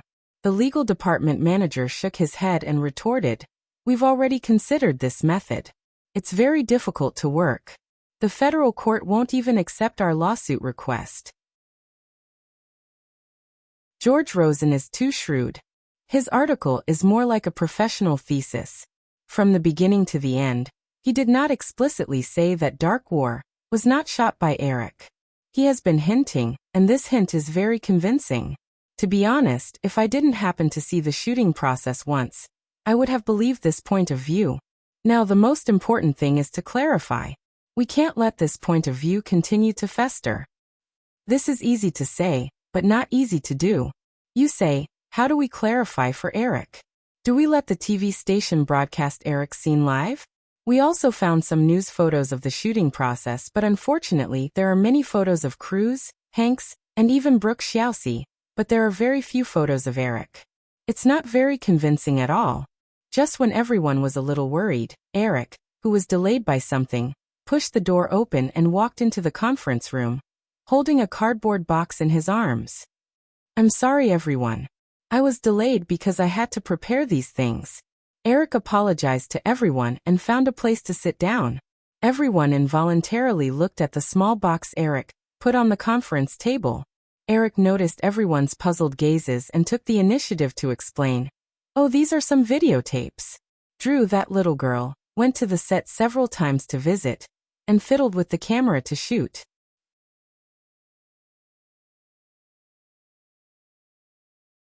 Chapter 155. On July 10th, the box office for the first week of Dark War was officially released. Although George Rosen's article had caused a storm of doubt among the public, the reputation of Dark War itself was not affected much. More than 70% of the movie reviews were praising the movie. Therefore, Dark War still managed to earn more than $27 million in the three-day weekend box office in the first week under the pressure of Batman's continued popularity. Columbia had mixed feelings about this data. They were happy because the box office on weekdays during the summer would account for 40% to 50% of the total box office. The 7-day box office for Dark War still had a chance to hit $40 million in the first week. Although it would definitely not be able to catch up with Ghost Hunter 2's stunning first-week box office result, because of Batman, this figure was enough to let the senior officials of Columbia, who had been worried about the box office for half a month, sleep well. If the box office reached $40 million in the first week, then the total box office still had a good chance of breaking $200 million. They were worried because of Ghost Hunter 2. Columbia was very worried that this movie would follow in the footsteps of Ghost Hunter 2 and drop more than 50% in the next week's box office. Although there would not be another blockbuster like Batman in the future, after experiencing the ups and downs of Ghost Hunter 2's box office curve, it was inevitable that Columbia would have such worries. Movies were like gambling, and no one knew what would happen next. Therefore, when the storm caused by George Rosen's questioning article had just arisen, Columbia quickly summoned all the executives to discuss countermeasures. The consequences of such a thing were unpredictable. Perhaps people would forget about it after reading it and chatting for a while. However, Columbia also found that it seemed that many parties did not want this argument to be easily ignored. In just a few days, many media outlets began to add fuel to the fire. They would never allow Dark War, which was originally going well, to be affected by this doubt. What's more, Columbia had already confirmed Eric's topic marketing suggestion. They would use the product placement in the movie and Eric's TV series as hype topics to push up the box office in the second week. However, if this plan was to be implemented smoothly, this wave of doubts had to be clarified first. Otherwise, it would be difficult for the topic marketing to achieve the expected effect. It was likely that the previous doubts would stack up and worsen the situation. Just as the executives were having a headache over how to clarify that Dark Warfare was not the work of a gunner, the small box of videotapes that Eric moved into the conference room made everyone's eyes light up. After playing a few videotapes, everyone quickly discussed a countermeasure. In the office building of the CBS TV station in Los Angeles, Eric was making the final preparations with a female host named Sophia Temple. They were going to record a show called Sophia's Talk Show. If they wanted to clarify the doubts as soon as possible, what could be more convincing than playing the videotapes on the set in front of millions of viewers on a talk show? When an executive suggested this, Eric first thought of the famous Oprah's talk show. After all, this show was too famous. Unfortunately, his idea was quickly dismissed because each season of Oprah's talk show was broadcast from September to May every year. It just so happened that this talk show was on hiatus. Moreover, even if Oprah's talk show was not on hiatus now, it was impossible to arrange the schedule in just a few days. Taking a step back, Columbia quickly arranged another show called Sophia's Talk Show, through their good relationship with the CBS TV station. This talk show was obviously an imitation of Oprah's talk show, but unfortunately, Eric had never heard of it in his previous life. Sophia Temple was a very classy Caucasian woman. She wore a decent burgundy business suit. She had black hair, blue eyes, and a sharp nose. Eric felt that she looked similar to Courtney Cox from Friends, in his previous life. It was just that she was more scholarly than Courtney Cox. After the exchange, Eric also understood why this talk show was unknown in his previous life. He guessed that this copycat show would not exist for long. As Sophia Temple's personality was very scholarly and her speech was very proper, Eric guessed that she must have come from a wealthy family and received a full set of elite education. Although this woman was very talented, her personality was somewhat conservative. Therefore, Eric felt that she was more suitable for more serious and high-end interview shows, such as interviewing entrepreneurs, scientists, and so on. She was not suitable for a talk show that required her to interact with guests and stir up the atmosphere of the audience. In comparison, Oprah, who came from a humble background, was different. In order to increase the influence of the show, she could expose her childhood experience of being raped by her family. She could do all sorts of funny things on the spot, and she could cry and laugh with the guests on the spot. However, Eric was certain that the conservative Sophia Temple would not be able to do that. "Miss Temple, Mr. Williams, the set is ready. You can start recording." A staff member pushed open the door and walked into the break room, speaking to Eric and Sophia, who were discussing the details. Eric and Sophia left the break room side by side and walked toward the studio.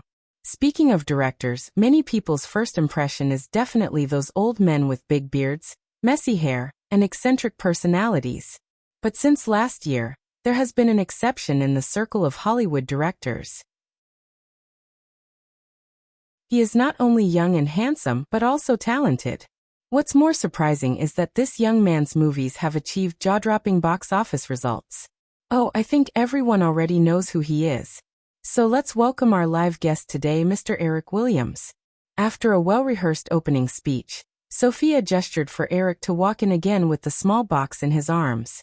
The production team had suggested that the box containing the videotape be placed at the scene, but Eric had rejected them. The main purpose of appearing on this show was to clarify the rumors about the gunman. Of course, the deeper the impression he left on the audience, the better it would be for him to do so. Amidst the screams of the girls below the stage, Eric smiled and waved at the camera before sitting down with Sophia. Eric, is this the gift you prepared for everyone? Do you want me to help distribute it to everyone? Sophia smiled and pointed at the box that Eric was holding. Without waiting for Eric's reply, the girls below the stage screamed excitedly again. A few of them couldn't help but stand up and look at the things in the box. Eric pressed his hands together awkwardly, indicating for everyone to be quiet. He then explained, "I'm sorry, everyone. I came here in a hurry today and didn't have time to prepare a gift. As for these, they are just some videotapes. As for the content, I'll keep it a secret for now. I'll give everyone a surprise later." Although many people sighed in disappointment, they all quieted down. After that, Sophia and Eric began the standard process of a talk show interview. They got close to each other, reminisced about their childhood, looked back on the past, tasted the present, and looked forward to the future. Most of the questions were discussed in advance. In this aspect, Sophia was indeed more conservative, just like Eric's previous evaluation of her. Even if there were a few sudden small questions, Eric didn't find it difficult to deal with them at all. After talking about Eric's past for more than 10 minutes, the two of them began to change the topic to the main point of the interview. Eric, many people have said that compared to your previous movies, the style of Dark Battle has changed a little too much. What do you think of these people's comments? Eric stared at Sophia's pretty face and began to talk nonsense in a serious manner. Actually, to be honest, the appearance of my previous movies had a lot of accidental factors. At that time, my father suddenly passed away, and I had to drop out of school and work in a small restaurant, but that was not the life I wanted. I had been interested in movies since I was a child, so I wrote the script of Back to 17, which I prepared for myself because I wanted to enter Hollywood. Little Stu came to my house one night when I was shooting Back to 17. Little Stu asked me if he could shoot a movie too. I said yes, so Little Stu came to see me, and Little Stu came to my house one night when I was shooting Back to 17. Little Stu asked me if he could shoot a movie too. I said yes, so Little Stu came to see me. As for the script of Pretty Woman, there was also a great deal of chance involved in the creation of the script. Therefore, Dark Battle is a movie that I really want to film from the bottom of my heart. I had the idea of making this movie a long time ago. For this reason, I even sent an invitation to Mr. Tom Hanks before Wind and Moon was filmed. Oh, in that case, your previous movies were just for fun. If your words were heard by many Hollywood directors, many of them would be heartbroken. Sophia asked mischievously, and the audience burst into laughter once again. If Eric could really casually produce a few movies that had shocking box office sales, many directors who had been struggling in Hollywood for many years would probably hit their heads against the wall. Sophia's expression changed slightly. Eric quickly denied it with a smile. Of course not. I worked hard on every previous movie. I think that if a person wants to achieve something, it's very important. Even if you're not very interested in some things, you still have to work hard to do it well. Sophia nodded thoughtfully. Eric, although you're still so young with your achievements, you definitely won't be restrained and restricted when making movies. Does this mean that your future movies will be in the style of Dark Battle? No, I prefer to try new things, so my future movies will definitely be varied. I don't want to be labeled as a certain kind of movie director at such a young age. But I've heard of a point of view in the past few days.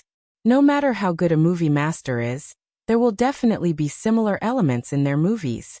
But some newspaper analysis said that Dark Battle has nothing in common with your previous movies. It's like it was filmed by two different people. Sophia stared at Eric and brought up this sharp topic. The audience immediately held their breaths.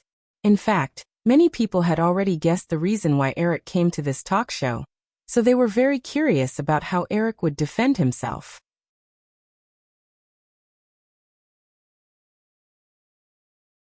Chapter 156. Actually, I can't do anything about this. My age is indeed a problem. There are very few directors under the age of 30 in Hollywood, not to mention that I'm not even 20 yet. Eric continued.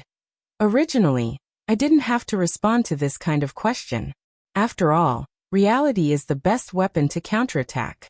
However, with the expansion of this point of view, I feel that even if I ignore the irresponsible media, I should give an explanation to the fans who have always supported my movie. Coincidentally, due to some coincidental factors, some footage of the filming process of Dark War was preserved. Here it's these videotapes. As Eric spoke, he took out more than 10 videotapes from a small box and piled them between himself and Sophia. Wow, are these behind-the-scenes footage from the filming? Sophia asked. Eric shook his head. No, if they were behind-the-scenes footage, I definitely wouldn't appear on camera. These are some trivial things that I recorded on the set of Dark War, with an extra camera. You mean, a documentary about the filming process of Dark War from a third party's point of view? Is this allowed in the film production process? Eric laughed. Under normal circumstances, this kind of situation is not allowed because the content of the movie needs to be kept absolutely confidential. However, the person who filmed these videotapes has a special identity. I believe that she won't reveal the content, so I let her do as she pleases. It's also because of my connivance that I now have the chance to prove my innocence. After Eric finished speaking, the audience below the stage craned their necks and widened their eyes. A few fans even softly urged Eric and Sophia to hurry up and play the contents of the video. All right, then everyone must be impatient. Let's take a look together. Sophia didn't overly whet the audience's appetite. She seemed to casually pick out a videotape and stuffed it into the projector that she had already prepared. Then a shaky image appeared on the big screen behind the two of them. It seemed that the person operating the camera was not very familiar with it. After a while, the image slowly stabilized. At the same time, a girl's slightly rude voice sounded from outside the picture. Alan, hold up the sound. If there's no sound when I film it, I'll settle the score with you. Another voice sounded with a hint of helplessness. Yes, Your Highness. The audience laughed along. Many people could tell that the girl's voice should be from Drew Barrymore, who had a close relationship with Eric. Thinking of what Eric had just said, it was true that only this girl could act so recklessly on the set. If anyone else dared to act like this on a movie set, they would definitely be kicked out. On the big screen, the image began to move. Many people recognized that this should be a large studio. Looking at the full-scale model of the streets and houses on the screen, the audience let out a faint cry of surprise. After all, this was not the era of the internet more than 10 years later. Many things could be found on the internet.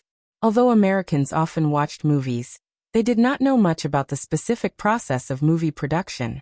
They had never seen a full-scale model of a large studio like this, so they were quite surprised. Accompanied by some noise, the person carrying the camera quickly walked into a room. In front of the camera, Eric, wearing a military green director's vest, appeared. In the image, Eric was gesticulating and explaining something to Hanks. Seeing the camera move closer, Eric stopped talking with Hanks and reached out with a smile. He seemed to have knocked on someone's head. At the same time, the girl's painful cry and the laughter of some people around her sounded. Hey girl, this professional Sony camera is worth $128,000.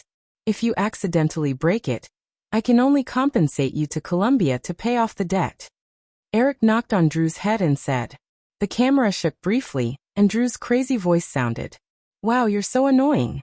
How many times have I told you, don't knock my head? Eric waved at the camera like he was shooing away kittens and puppies. Go, go, go.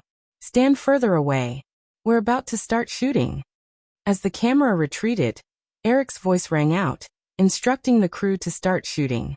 Many of the crew members in the camera began to move. Hanks and some other actors also began to take their positions.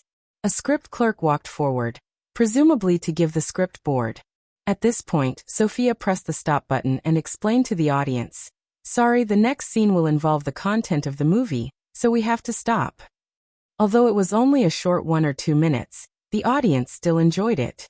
When Sophia stopped playing, many people sighed regretfully. "Eric, I'm starting to be more curious about a question.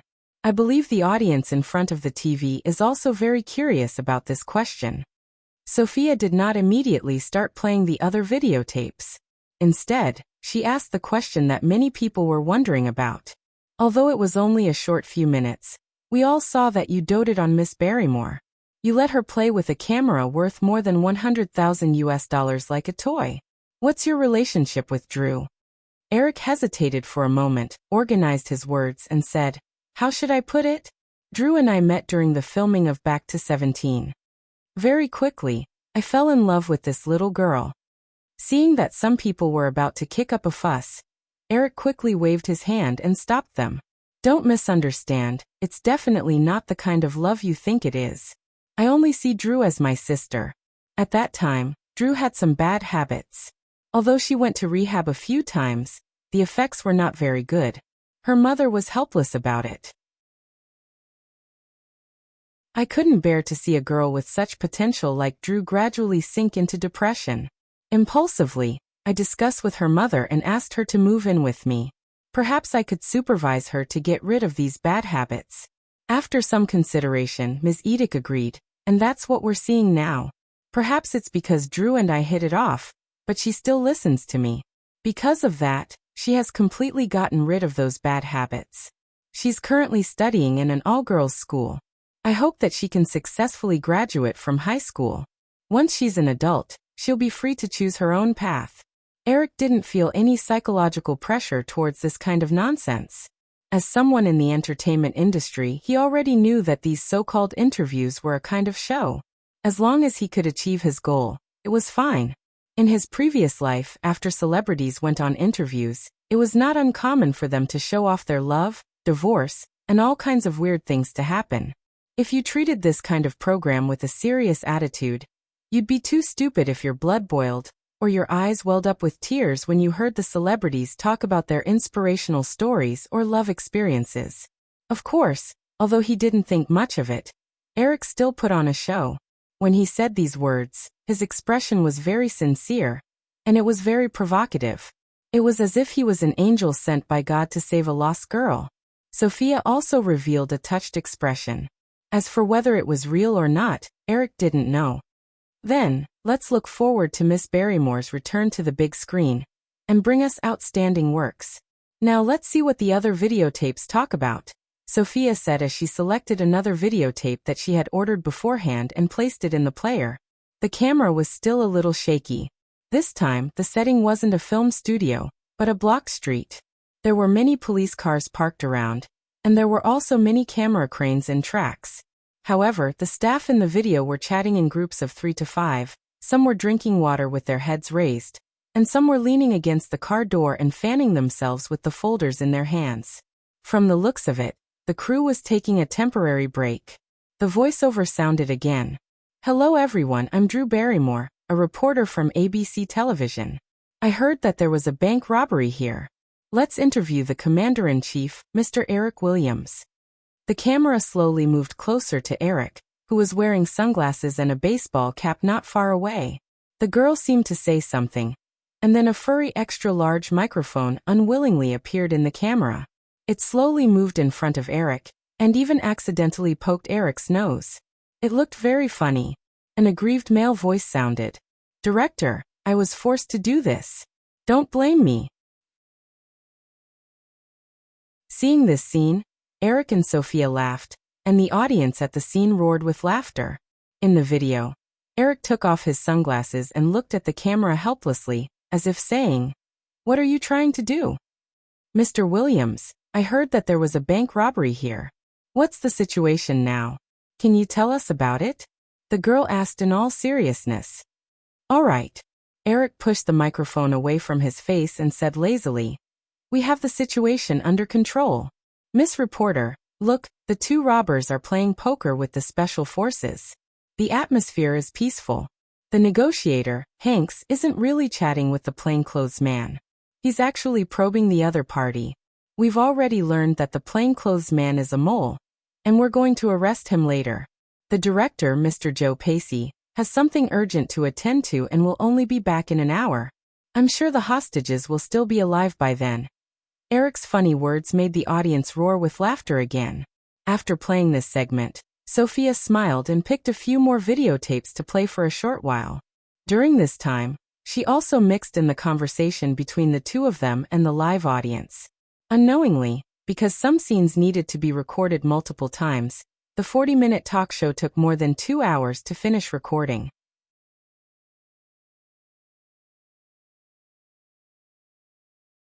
Chapter 157. On Wednesday, a new episode of Sophia's talk show was officially broadcast on CBS.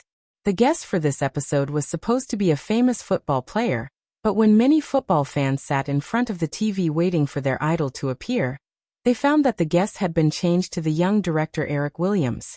As a result, some die-hard fans called the TV station to ask questions. However, most of the TV viewers were not that picky. Instead, they were pleasantly surprised. After all, Eric's current influence was not something a football player could compare to. Wow, I didn't expect a gunfight to be filmed like this. It's so cool. Eric Williams's cold joke is hilarious. The robbers are playing poker with the SWAT team members, haha. Why hasn't Drew Barrymore appeared yet? Ever since Back to 17, there has been no news of her in the media. Eric is so scary when he's angry. He doesn't look like such a person at all. There's nothing strange about that. He's so young. If he wants those older employees to listen to him, how can he not be fierce? All kinds of discussions appeared in front of thousands of televisions. Due to the summer holidays, the proportion of young people in front of the TV had greatly increased. Eric's influence among young people was probably higher than the average idol star. After all, as peers, if you were 100 meters taller than others, you might attract all kinds of envy and jealousy. However, if you were 10,000 meters taller than others, most of the people would worship you. Therefore, when many young people saw Eric appear on TV, they couldn't help but share their emotions and call their classmates to remind them to watch the show. The influence of Sophia's talk show was far from Oprah's talk show. Although the latter had only been around for a few years, it had an average of more than 11 million viewers per episode. Sophia's talk show, which followed the trend, only had an average of about 4 million viewers. At the beginning of this episode, the original viewership figures were only 4.2 million. However, as the show was broadcasted, the viewership curve continued to soar. After the 40-minute broadcast, the viewership figures had stopped at 7.5 million. It had almost doubled. After the show was over, the CBS TV station's hotline was bombarded with calls. If we could do the promotion a week in advance, the show's ratings would definitely exceed 10 million. A CBS executive said with some regret after seeing the ratings statistics. More than 70% of the calls to the hotline were for CBS to rebroadcast the show as soon as possible, while 30% of the calls were for random reasons. Some hoped that the cast of Dark War could appear on the show together, while others hoped to see Drew and Eric appear on the screen together. There was also a large number of people asking if the video in Eric's hands would be released to the market. CBS compiled the audience's feedback into a document and forwarded it to Columbia and Firefly. At the same time, they also extended invitations to Eric, Drew, and the actors of Dark War. Although Columbia was very tempted, Eric and the others refused. If it weren't for the sake of clarifying the rumors, Eric would have appeared on the talk show. Eric refused, and Drew certainly wouldn't go. The agents of Cruz and Hanks both felt that the show's influence was too small, and it didn't match the identities of the two superstars. However, Brooke Shields was somewhat tempted. Dark War brought a very good turning point for her career. However, CBS, which was rejected by Eric and the two Toms at the same time, was not interested. The other big names didn't want to appear, and they only invited the actresses.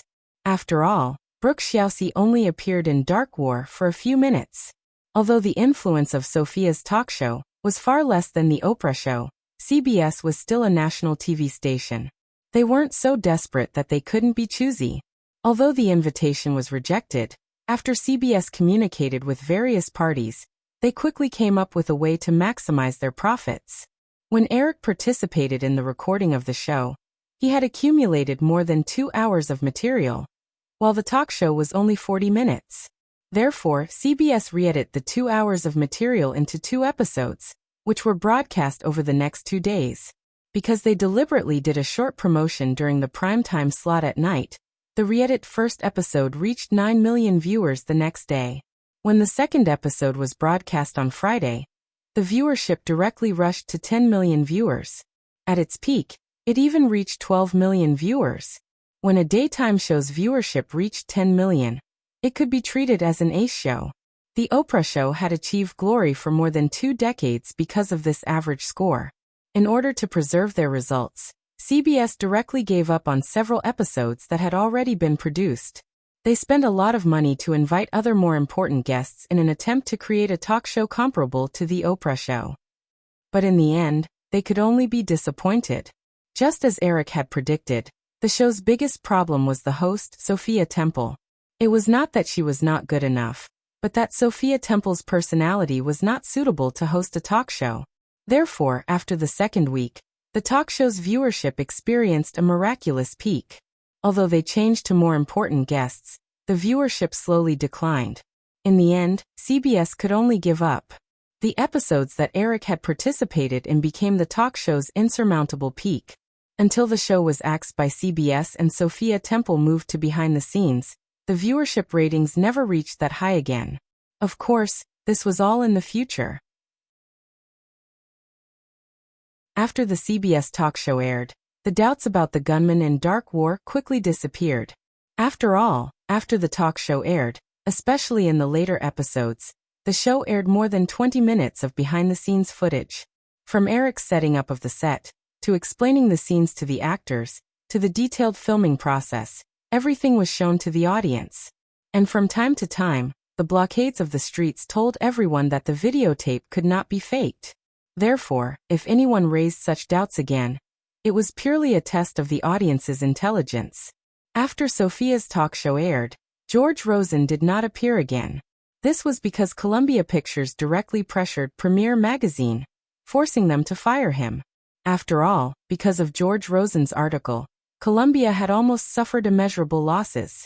If Columbia did not do anything, it would seem too easy to bully. Although the other major film companies secretly applauded George Rosen's article that caused trouble for Columbia, they did not want this to happen to them in the future. Therefore, as a film critic, George Rosen was also blacklisted by the 6 major film companies.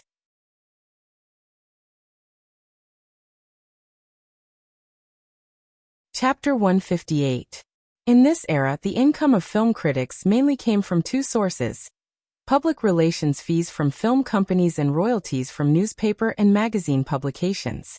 Of course, the top film critics also had other sources of income, such as publishing books or appearing on TV shows. George Rosen was obviously not the top. Otherwise, Premiere Magazine would not have fired George Rosen so easily after being pressured by Columbia.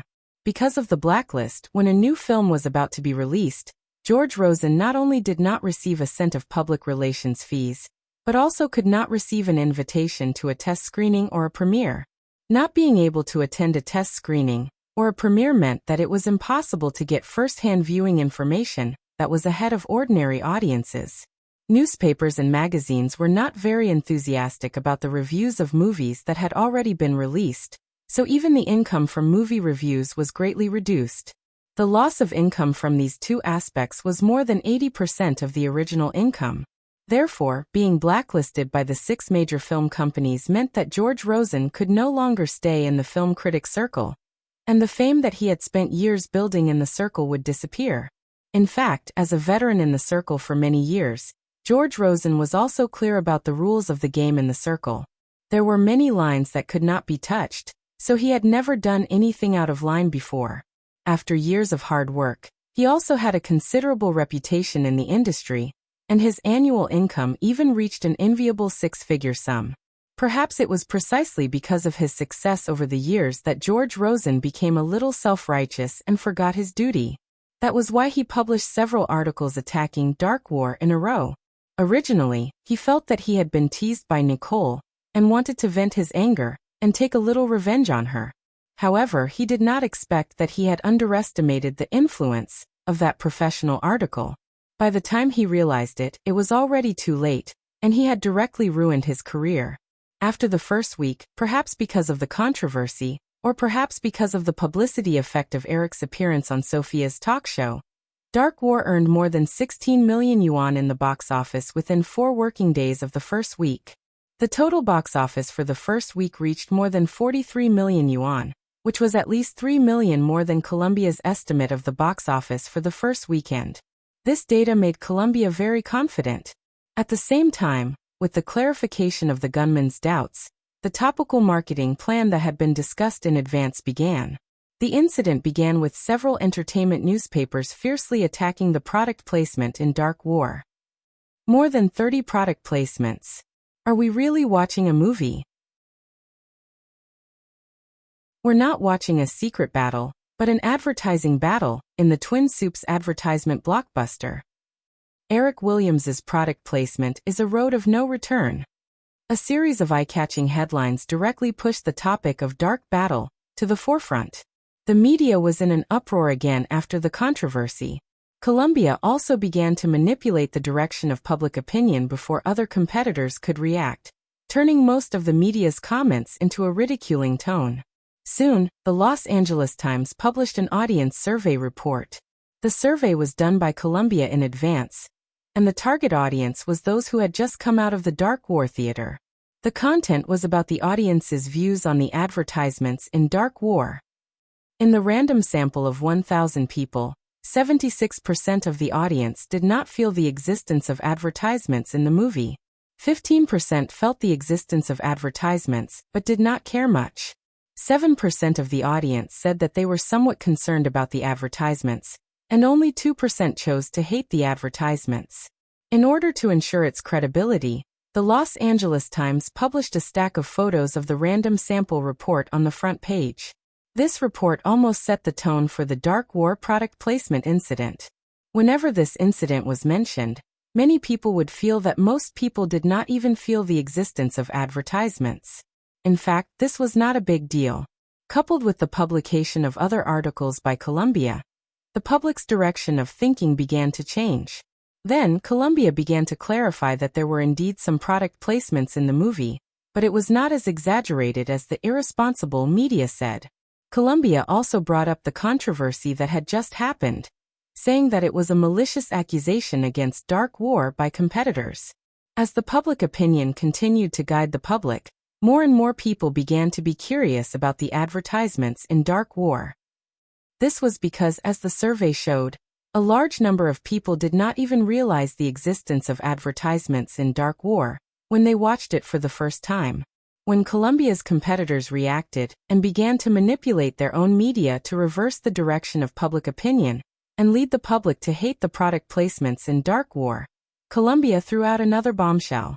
On the second weekend of the movie's release, early on Saturday morning, the Los Angeles Times, the New York Times, the Washington Post, and several other newspapers published a statement from Colombia. Although according to the survey, the product placements in Dark War did not affect the viewing experience of the majority of movie fans. In order to thank the fans for their support, after communication with the film's production and distribution parties, we have decided to return the $2 million in product placements received from Dark War to the majority of movie fans. From the date of the release of this statement, the audience can send all 12 product placements in the form of letters to the following address. We will select 200 lucky audience members who are correct during the live broadcast, and each person will be awarded $10,000 in cash. Then the statement included the mailing address, deadline, and restrictions such as the limit of 1 letter per citizen ID and repeated deliveries were invalid. In an instant, the entire American media was in an uproar again. Even many audience members could not help but realize that this was blatant hype. However, even if they realized this, it could not stop the enthusiasm of many audience members. After all, it was the end of the 80s. For many American families, $10,000 was a huge sum of money. Anyway, everyone had the habit of watching movies during the holidays. If they could spend a few cents to get an envelope and send out their guesses after watching the movie, they might be able to win a grand prize of $10,000. Why not? Moreover, the probability of 200 people winning the prize seemed quite high. On the second day of the announcement, many cinemas that showed Dark War were full. On the day of the announcement, Dark War received $13 million at the box office. The Sunday box office also reached $11 million. In addition to the $8 million box office on Friday, Dark War had a total box office of $32 million for the second weekend. Miraculously, it achieved a 20% reverse drop in the box office during the intense summer season. It was also the only movie that had a reverse drop in the box office during the summer season. After 7 days of the second week, Dark War once again received more than $49 million at the box office for the second week. The total box office had reached $92 million. In comparison, the box office of Ghostbusters 2, which had begun to weaken after 5 weeks, had only received a little more than $90 million at the box office. Batman, affected by the popularity of Dark War, dropped 44% again in the fourth week and only received $16 million at the box office. Although the cumulative box office had reached $168 million, if Batman suffered another 40% drop in the box office in the following weeks, the box office could only remain within the tens of millions. Based on the box office trend of Dark War, the weekly box office figures of tens of millions could be maintained for another 3 to 4 weeks. It was really hard to say who would be the box office champion of the summer season. This result made many film companies a little dumbfounded. Even many executives of Columbia Pictures felt a sense of emptiness. Columbia's stock rose rapidly again, and the total market value exceeded $4.5 billion within a few weeks. Sony, which had reached a preliminary acquisition agreement, became anxious. The original plan was to complete the acquisition at the end of September, but the person in charge of Sony made several requests, hoping to sign the final agreement in August. The other party also realized that if Dark War overtook Batman and became the box office champion of the summer season, the stock price would definitely not stop rising. In the third week, the box office of Dark War fell by 26% again, taking more than $38 million at the box office. The confused media could only attribute this trend to the public's desire for windfall profits. Although many film companies wanted to learn from Columbia's lucky draw method to promote their films, unfortunately, the summer release trend had ended. Dark War could be said to be the last batch of big-budget films to be released, and there was not much point in promoting the films released before it. As for the movies that were released after Dark War, they basically took advantage of the end of the summer to enter the market to make money. Therefore, the other movie companies did not dare to spend 2 million yuan. Even if it was 1 million yuan, very few people would be willing to spend it. After all, the risk was too great. Even if a movie received 100 million yuan at the box office, after the theatrical distribution split, the remaining half would still need to be divided among the investors, producers, and distributors. In the end, they would have to pay taxes. The profit would usually be in the millions. There was no one else in the industry like Eric who could get hundreds of millions of yuan from Home Alone. Even for the Star Wars series, which was widely recognized as the most profitable at the moment, Lucas couldn't get such a high profit just from the box office. Columbia's use of product placement to achieve a reversal in the box office was destined to be a classic marketing example, and it would be studied by the major film companies. Eric was not worried that this method would be copied by others. This was because this operation was completely unconventional. To put it bluntly, it was fine if it was done once or twice. The audience would still feel that product placement was quite fresh. But once it was used a few times, the audience would have the reverse psychology of, I am here to watch the movie for entertainment, not to count the product placement. It would be counterproductive if it was used again.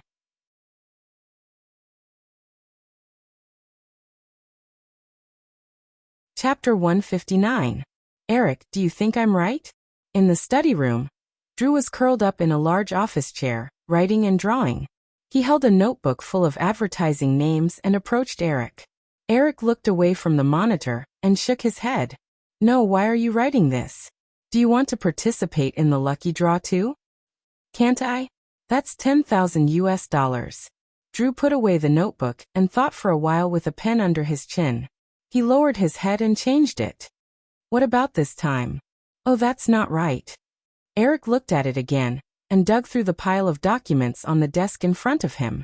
He found a few pieces of paper and handed it to the girl. Take it, don't bother me anymore. I don't want to. I want to guess everything with my own ability. Drew glanced at it and immediately refused. At the same time, he dragged his legs on the floor and moved his chair a little further away, as if being too close to the paper would tarnish his character. Eric shrugged and looked at the text on the monitor again. He typed on the keyboard and said, Then can you not ask me? This doesn't count as your own ability. Of course it counts. You're also a kind of personal ability, Drew said and changed it a few more times. Eric couldn't help but point out the biggest mistake. Hey, the TV scenes don't count as product placement. Just change it to a Canon camera. Wow, how can you do that? I want to guess a few more times. The girl pouted and hit Eric angrily. Only then did she unwillingly correct the mistake that she hadn't discovered. She had always felt that the scenes in Friends could be considered as product placement. In fact, many people had the same idea. Because Friends was also a part of the hype, many movie fans like Drew naturally treated Friends as a product placement. Columbia didn't make a clear statement about this and let the public speculate. After calming down for a while, the girl leaned on his back again. This made Eric a little restless. Drew, stop messing around. If you don't want to sit in the office chair, give it to me. It's not comfortable to sit on the chair. Eric shook his shoulders to get rid of the girl. Drew didn't let go. Eric, I thought of another good idea to make money. Why are you suddenly interested in making money recently? Eric pulled the girl's arm down. I'm jealous. Drew followed Eric's big hand and moved away from Eric's back. Then she sat on Eric's lap. Ugh, what's there to be jealous of? Eric comforted her. He knew that the girl was stimulated by his two movies, Home Alone and Pretty Woman. But the truth was not like the media's bragging that Eric already had $200 million in cash. Although the share of Home Alone had been transferred to Eric's account in early July, after repaying the bank's two loans of $50 million, Eric only had $20 million left. This money would definitely have to be shared with the actors of Home Alone. According to the original contract, Stuart Runkle alone would get $3 million, and they couldn't be too stingy with the other actors. In the end, Eric probably wouldn't have much left. As for Pretty Woman, because of the 35% share in North America and 10% share overseas, Eric would also get a share of $105 million. However, Columbia settled the share in about a month. It was a promise made by the other party to show their goodwill to Eric in order to get the Dark War project. But Eric and Fox didn't have such an agreement, so everything had to be done according to the rules. With Eric's current strength, although Fox wouldn't maliciously default on the payment in order to build a good relationship with Eric, it would be considered good if the money could be settled within 3 months. Although Pretty Woman had been off the air for almost a month, Eric didn't even get a share. Looking at the girl who seemed a little unhappy in his arms, Eric didn't expect the girl who had always been carefree to have such small emotions. It felt quite refreshing. Drew fiddled with the fountain pen in her hand and muttered, That's more than $200 million. I don't even know if I can earn $200 million in my lifetime. Forget it, let's not talk about this. Didn't you say you had a good idea to make money? Tell me and I'll give you some advice. Drew immediately perked up and gestured with her fingers as she said, It's like this, Eric. After Sophia's talk show, didn't many viewers call to ask for the videotapes to be sold publicly? I think this is a good opportunity. I heard that many videotapes can sell tens of millions of units. Even if we can sell 1 million units, according to the price of $30, that's $30 million. After deducting the cost, we can still make a lot of money, right? Eric wasn't in a hurry to break the girl's dream of getting rich. Instead, he asked, Okay, then I want to ask you, who will the money belong to if we earn it? Of course it's mine. I took a lot of effort to shoot the video. Drew was a little embarrassed when she said this. She gently stuck out her tongue and said, "At most, I'll just give some to Columbia. You definitely won't want it, right?" "That won't work," Eric said. He felt a little uncomfortable, so he let go of the girl and kicked the stool to the side. He pulled a comfortable leather swivel chair over and sat down. He then pulled the girl over and explained, "You forgot the most important thing. The content of the videotape." "Huh." The girl blinked in confusion. Eric explained seriously, "I won't talk about the content of the videotape. You also filmed celebrities like Cruz and Hanks. There are also many extras and crew members. These people didn't take a single cent to appear in the video. If you just want to collect it or broadcast it for publicity like a talk show, it's fine. But if you want to make a profit, you have to get the consent of everyone in the videotape. Otherwise, you'll be sued in the future. Even if you make $100 million, it won't be enough to pay for it. If you want to get the consent of so many people, it's more complicated than shooting a big-budget movie. Wow, it's so complicated. Forget it." The girl lowered her head in disappointment. Eric patted the girl's back gently and said, "Okay, don't be depressed. Making money is mainly a man's business. You just have to dress up. It's late now. Go back to sleep early. Let me write the script quietly for a while." "But I want to make money. There's still so much time left in the summer vacation. It's very boring. Eric, how about you let me take on a movie? I'll become stupid if I don't do anything." Drew snuggled up to Eric. Okay, let me think about it." Eric rubbed his temples and glanced at the script of Sleepless in Seattle on the table. He suddenly remembered something.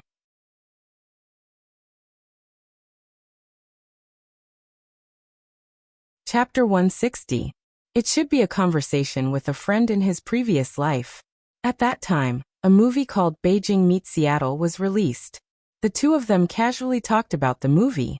Finally, they began to trace back. Finally, they found that many movies such as Grey Garden, Sleepless in Seattle, Love Story, were inspired by the famous Golden Jade League by Cary Grant and Deborah Cole. Of course, this was not the point.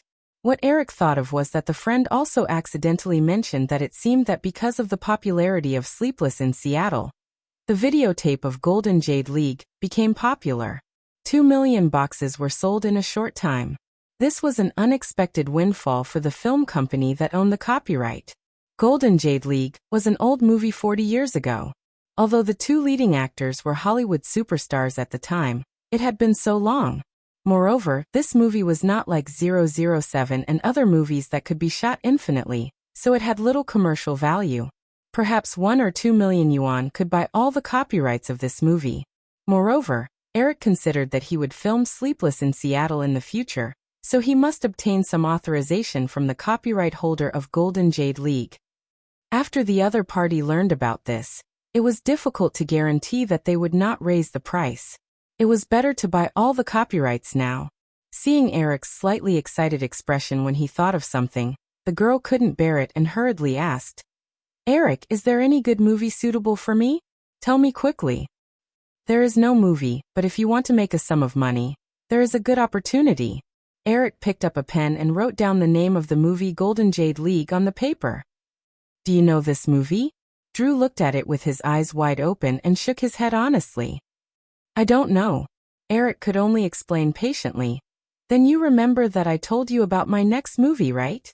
The girl pouted her lips towards Nicole's room outside the study. "Of course.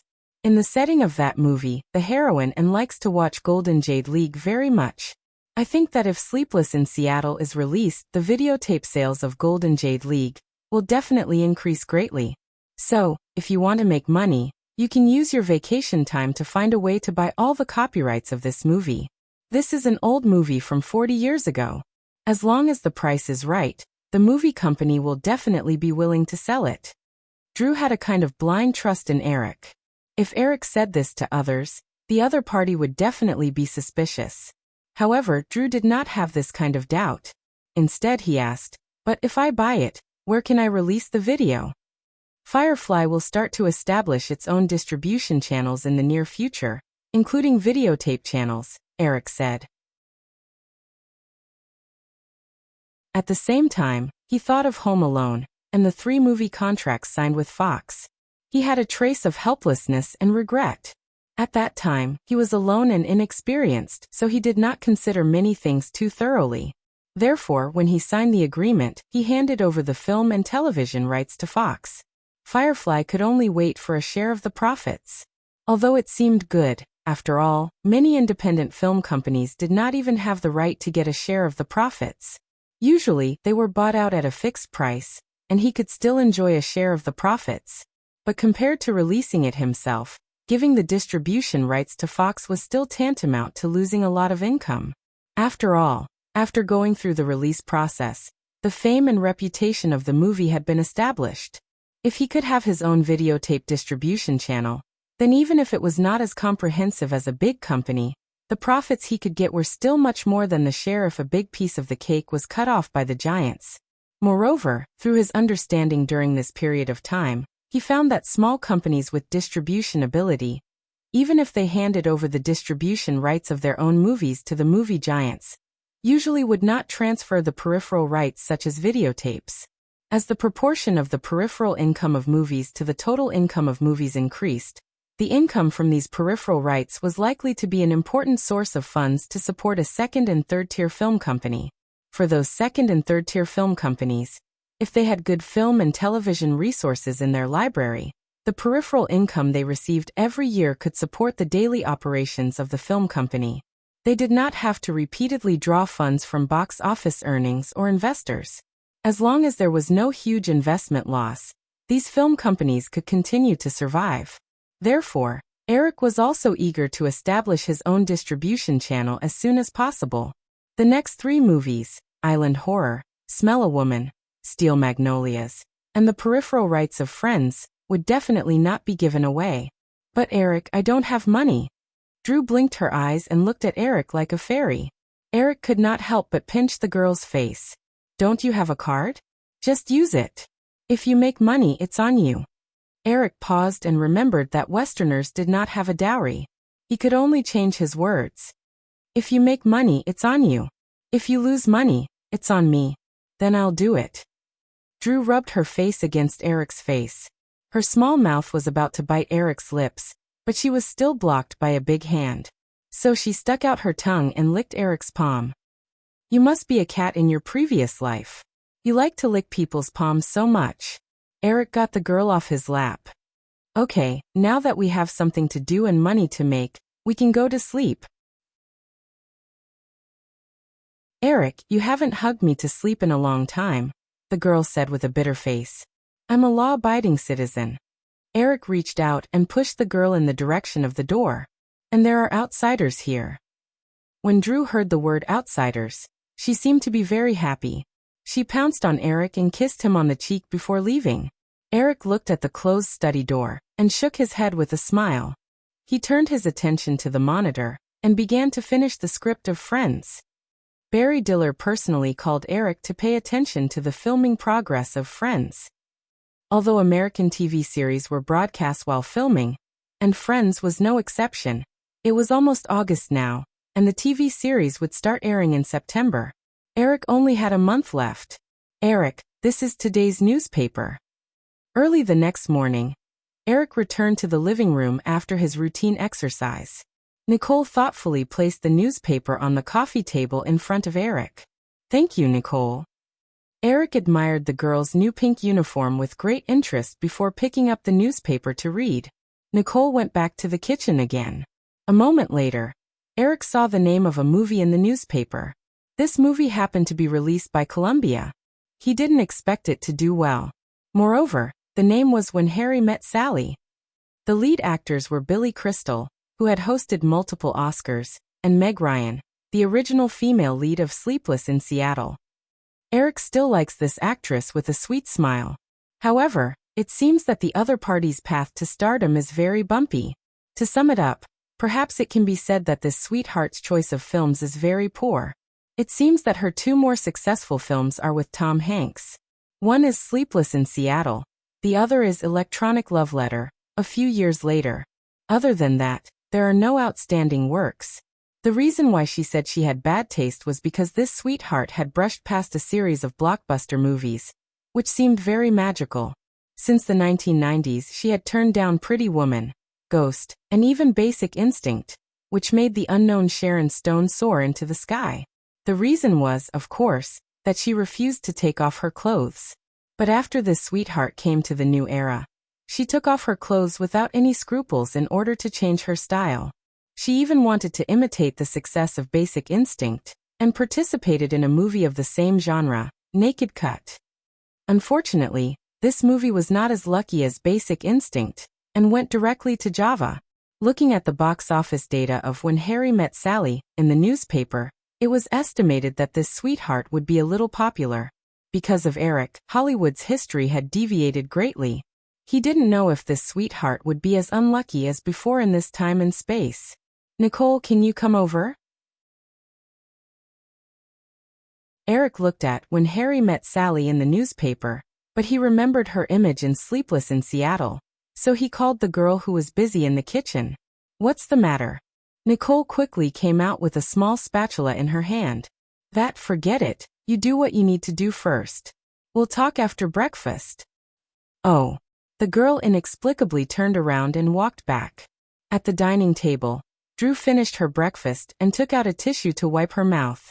She hurriedly got up and wanted to go out. Come back, sit down, and finish the milk. Eric pointed to the half-empty glass of milk and glared at the girl. Are you in a hurry to go back to Mars? The girl reluctantly sat back in the chair and explained, I'm going to find someone to buy the copyright of that movie. Finish your breakfast first, Eric repeated, ignoring Drew's explanation. Humph. The girl sniffled, raised her head, and drank a few mouthfuls of milk. Is this okay? Okay, go crazy. You're so annoying. Drew took another tissue, wiped her mouth and walked out. When she came to the door of the dining room, she suddenly turned around and glared at Nicole. Then she turned her gaze to Eric. When I'm not at home, you're not allowed to mess around.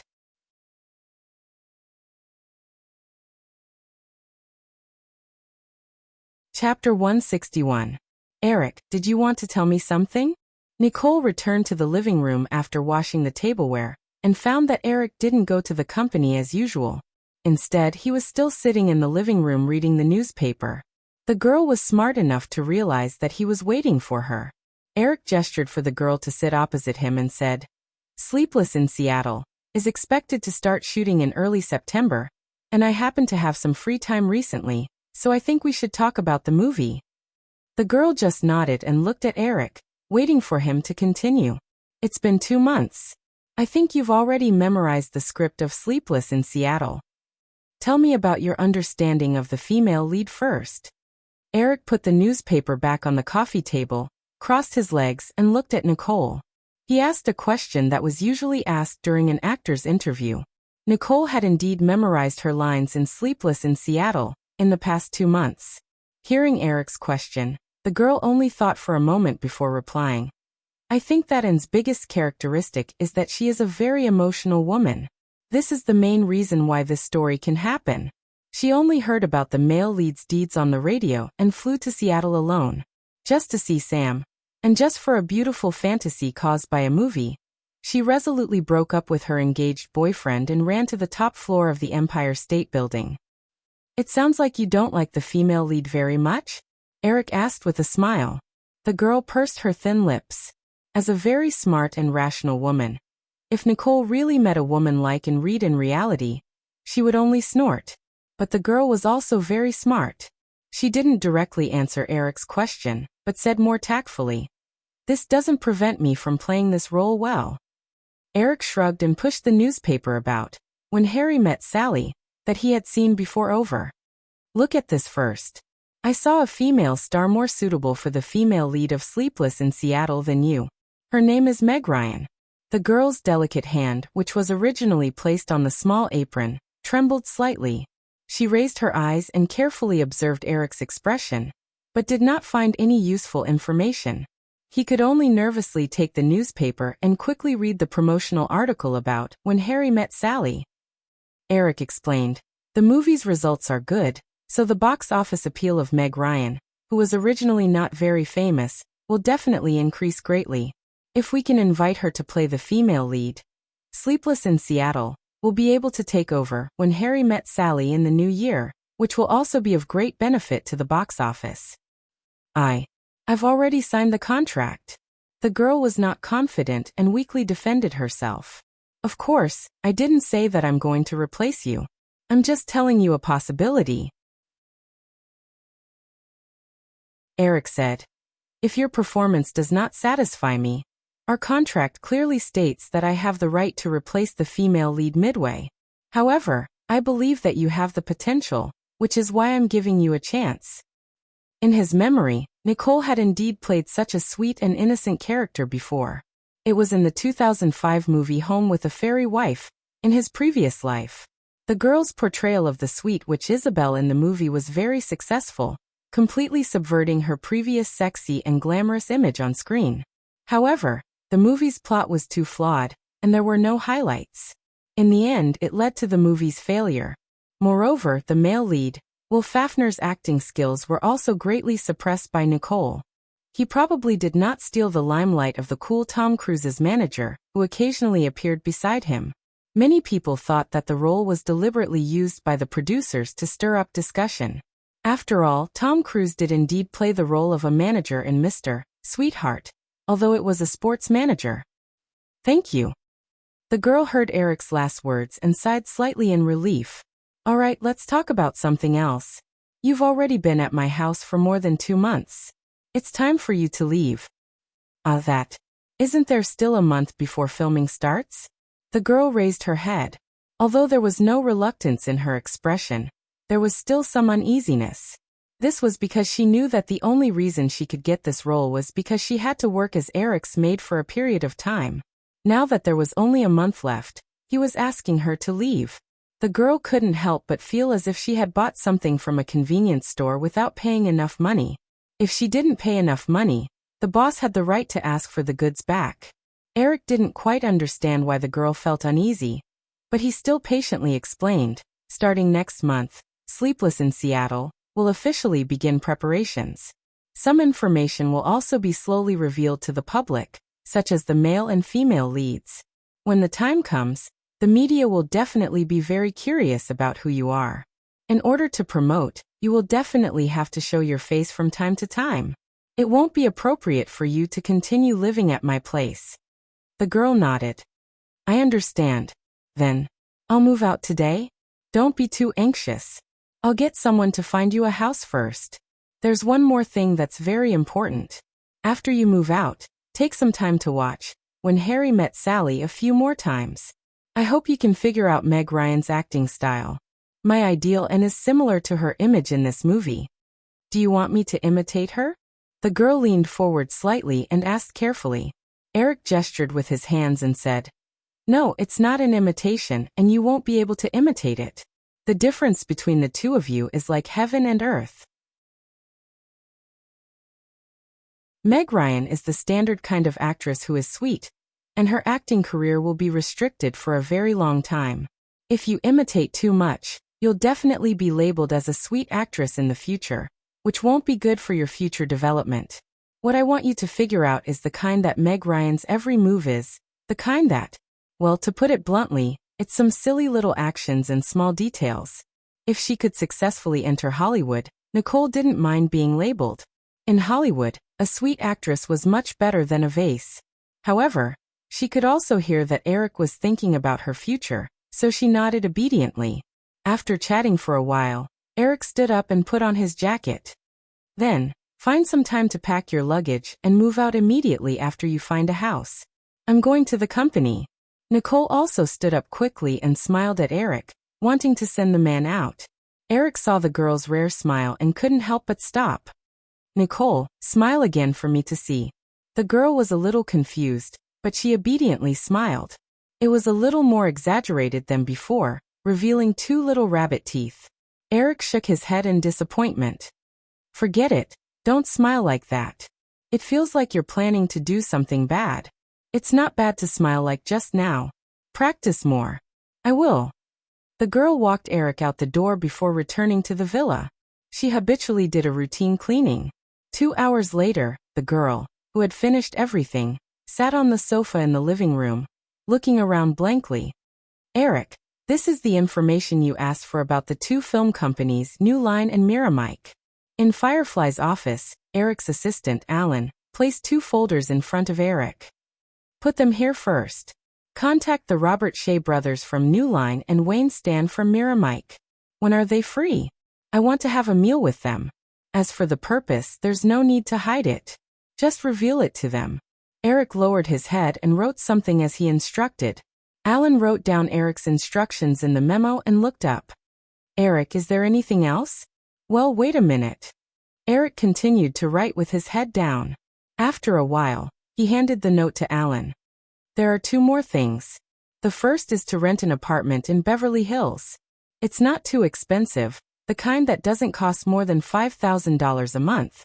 The second is to register a shell film company in my name according to the name on the note. I have a use for it. Alan looked at the note and read it. Flower Films? Yes. Eric nodded and didn't explain anything. Go and do it. The apartment needs to be rented quickly. It's best if you can rent it in 2 days. I'll be careful. But does the apartment rent go through the company's account? No, it's personal. Just find a house and get the real estate agent to prepare the contract. Alan pasted the note on his memo booklet and confirmed a few things with Eric before leaving Eric's office. After the office door closed, Eric opened the information of the 2 companies. Although he was going to establish a distribution channel for Firefly in the near future, Eric didn't want to start from scratch.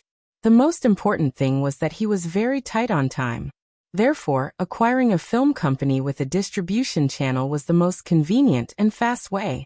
In his memory, the 2 film companies with great potential that Eric could think of were New Line and Miramax. As for Lionsgate, which was about to become a movie giant in the new era, it hadn't appeared yet. Orion, United Artists, Samsung, and other film companies were also closely related to the Big Six. There was no possibility of them being acquired by him. Even if he intended to buy at a high price, the Big Six wouldn't easily let go of him knowing that he wanted to be independent.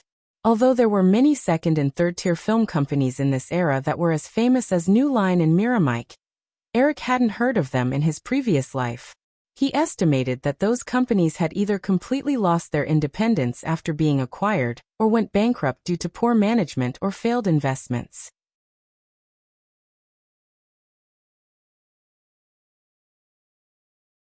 Chapter 162. After carefully reading the information of the 2 companies, Eric discovered that New Line Entertainment was far more powerful than Miramax, perhaps because it had been established more than 10 years ago. The simplest evidence was in terms of distribution ability.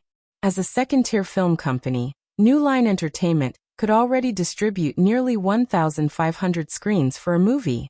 However, Miramax was still in the stage of small scale. At most, it could only distribute 400 to 500 screens for its own movies. Moreover, when Miramax was established, the New Line had already started its independent production business. Now it even owned the very profitable A Nightmare on Elm Street series, but Miramax was still in the stage of buying films all over the world to distribute. Seeing this, Eric couldn't help but pat the table lightly. He suddenly remembered that he had missed something. It was about Steven Soderbergh's film Sex, Lies videotape. Soderbergh used this film to become the youngest Palme d'Or, or winner at the Cannes Film Festival a few months ago. Back then, Eric reminded him to buy the North American copyright of this movie, but because he was so busy filming Dark War, he forgot about it. If history had not deviated, this movie would have definitely been won by the Wayne Stan brothers. In his memory, Mike Mira had relied on the movie Sex, Lies videotape to make a name for herself. After making a small fortune, she had enough capital to enter the field of independent production. She slowly figured out her own way of survival and began to flourish from then on. It was already late July. Eric only knew that Sex, Lies videotape had won the Palme d'Or at the Cannes Film Festival in May. However, he had yet to discover any news about the movie being released in North America. If Miramax Mira really got the distribution rights of this movie, then if he wanted to acquire Miramax Mira, It would be best to reach an agreement before the movie was released. Otherwise, once Sex, Lies videotape did well at the box office, even if Wayne Stan Mira still agreed to be acquired, Eric would definitely have to pay a higher price. This was the rule in the industry. A movie could greatly increase the market value of a company. Pixar was originally worth $50 million, but because of the success of Toy Story, its market value increased 20 times in a short time. In Eric's vision, it would be best to acquire these two companies at the same time. This way, he could develop both commercial and indie films at the same time. With the classic Oscar-winning movies in Eric's memory, even if Mira Mike Mira went down the path of releasing indie films again, it would definitely not earn less than a company that focused on commercial films. According to the information, the estimated market value of New Line Cinema was about $150 million. This was because they were an old company that had been in business for 20 years. Not only did they have a large film library, but they also had the very valuable rights to the A Nightmare on Elm Street series. This series of movies had started in 1984, and they had to film one movie every year. As a low-budget horror movie, almost every movie made money. Although the box office would not be very high, it was good for a long time. Although Mira Mike Mira was still a third-tier company, according to the information, the company's market value was estimated to be about $20 million. Because the Wayne Stan brothers had been working all over the world, they had accumulated a lot of movie resources in their film library. Moreover, Eric also knew that the most valuable thing about Mira Mike Mira was not the company's brand, nor the movies in their film library, but the Wayne Stan brothers. In his previous life, after the Wayne Stan brothers gave up on Mira Mike Mira in 2005, Mira Mike Mira's glory was quickly lost. A few years later, it was sold at a low price by Disney.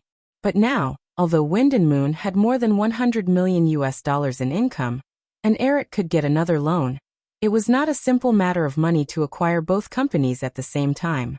It would definitely involve the exchange of shares. He believed that with the shrewdness of Robert Shea and the Weinstein brothers, even if he once again raised enough funds in the form of a loan and intended to fully acquire the other party's company, these people would not agree. How could a one-time deal be more practical than exchanging for the equity of a film company with great development potential? Just as he was thinking about these things, Jeffrey knocked on the door and walked in. There's news from Venice. Terror of an Island has successfully entered the main competition segment. Also, Jonathan Demme made changes to the movie according to your suggestions. Eric, do you want to watch it again? Okay, I'll go to the screening room now. Eric nodded and temporarily put aside the idea of acquiring both companies. He got up and followed Jeffrey out of the office. What were you thinking about just now? Why were you so lost in thought? Jeffrey asked casually as he walked side by side with Eric. You know the information about New Line and Mira Mike Mira, Eric replied. I want to acquire both companies at the same time, but I don't want to give up too many shares. Jeffrey was a little silent. Once the company expanded, Jeffrey understood that with his own talents, he would definitely not be able to support the entire company's operations. After all, he only needed to be responsible for a few movies that Eric produced and invested in. He did not even have to worry about distribution. After acquiring the new company, Firefly would definitely start to dabble in distribution. Jeffrey had no ability in this area before, so he would definitely have to give up the position of CEO. However, after only a short struggle, Jeffrey quickly felt relieved. As long as Firefly was still Firefly, it was fine. Didn't he want to run Firefly into a large film company? Now that there was this momentum, it was fine if he had to give up the position. Since his own stubbornness in making movies led to the bankruptcy of the original Firefly left by his wife, Jeffrey became very self-aware. For example, although he occasionally complained about Eric's movie production and gave small opinions, he never intervened in the content production of movies, because he knew that he did not have the ability in this area. After thinking it through, Jeffrey patted Eric's shoulder and said, "Take it slow. I've also read the information of these two companies. To be honest, I'm leaning towards the New Line. It's worth it even if I have to exchange some of my shares. The scale of Mira Mike Mira is too small. I don't see what you like about this company. Eric smiled and said, You will understand in the future. As the two talked, they walked into the screening room of Firefly together. Jonathan Dime probably stayed up late again, so there were faint dark circles under his eyes. It was obvious that he valued this movie. You're tuning into the Earbook Haven YouTube channel. Don't forget to subscribe and join us on this journey to catch the most captivating stories.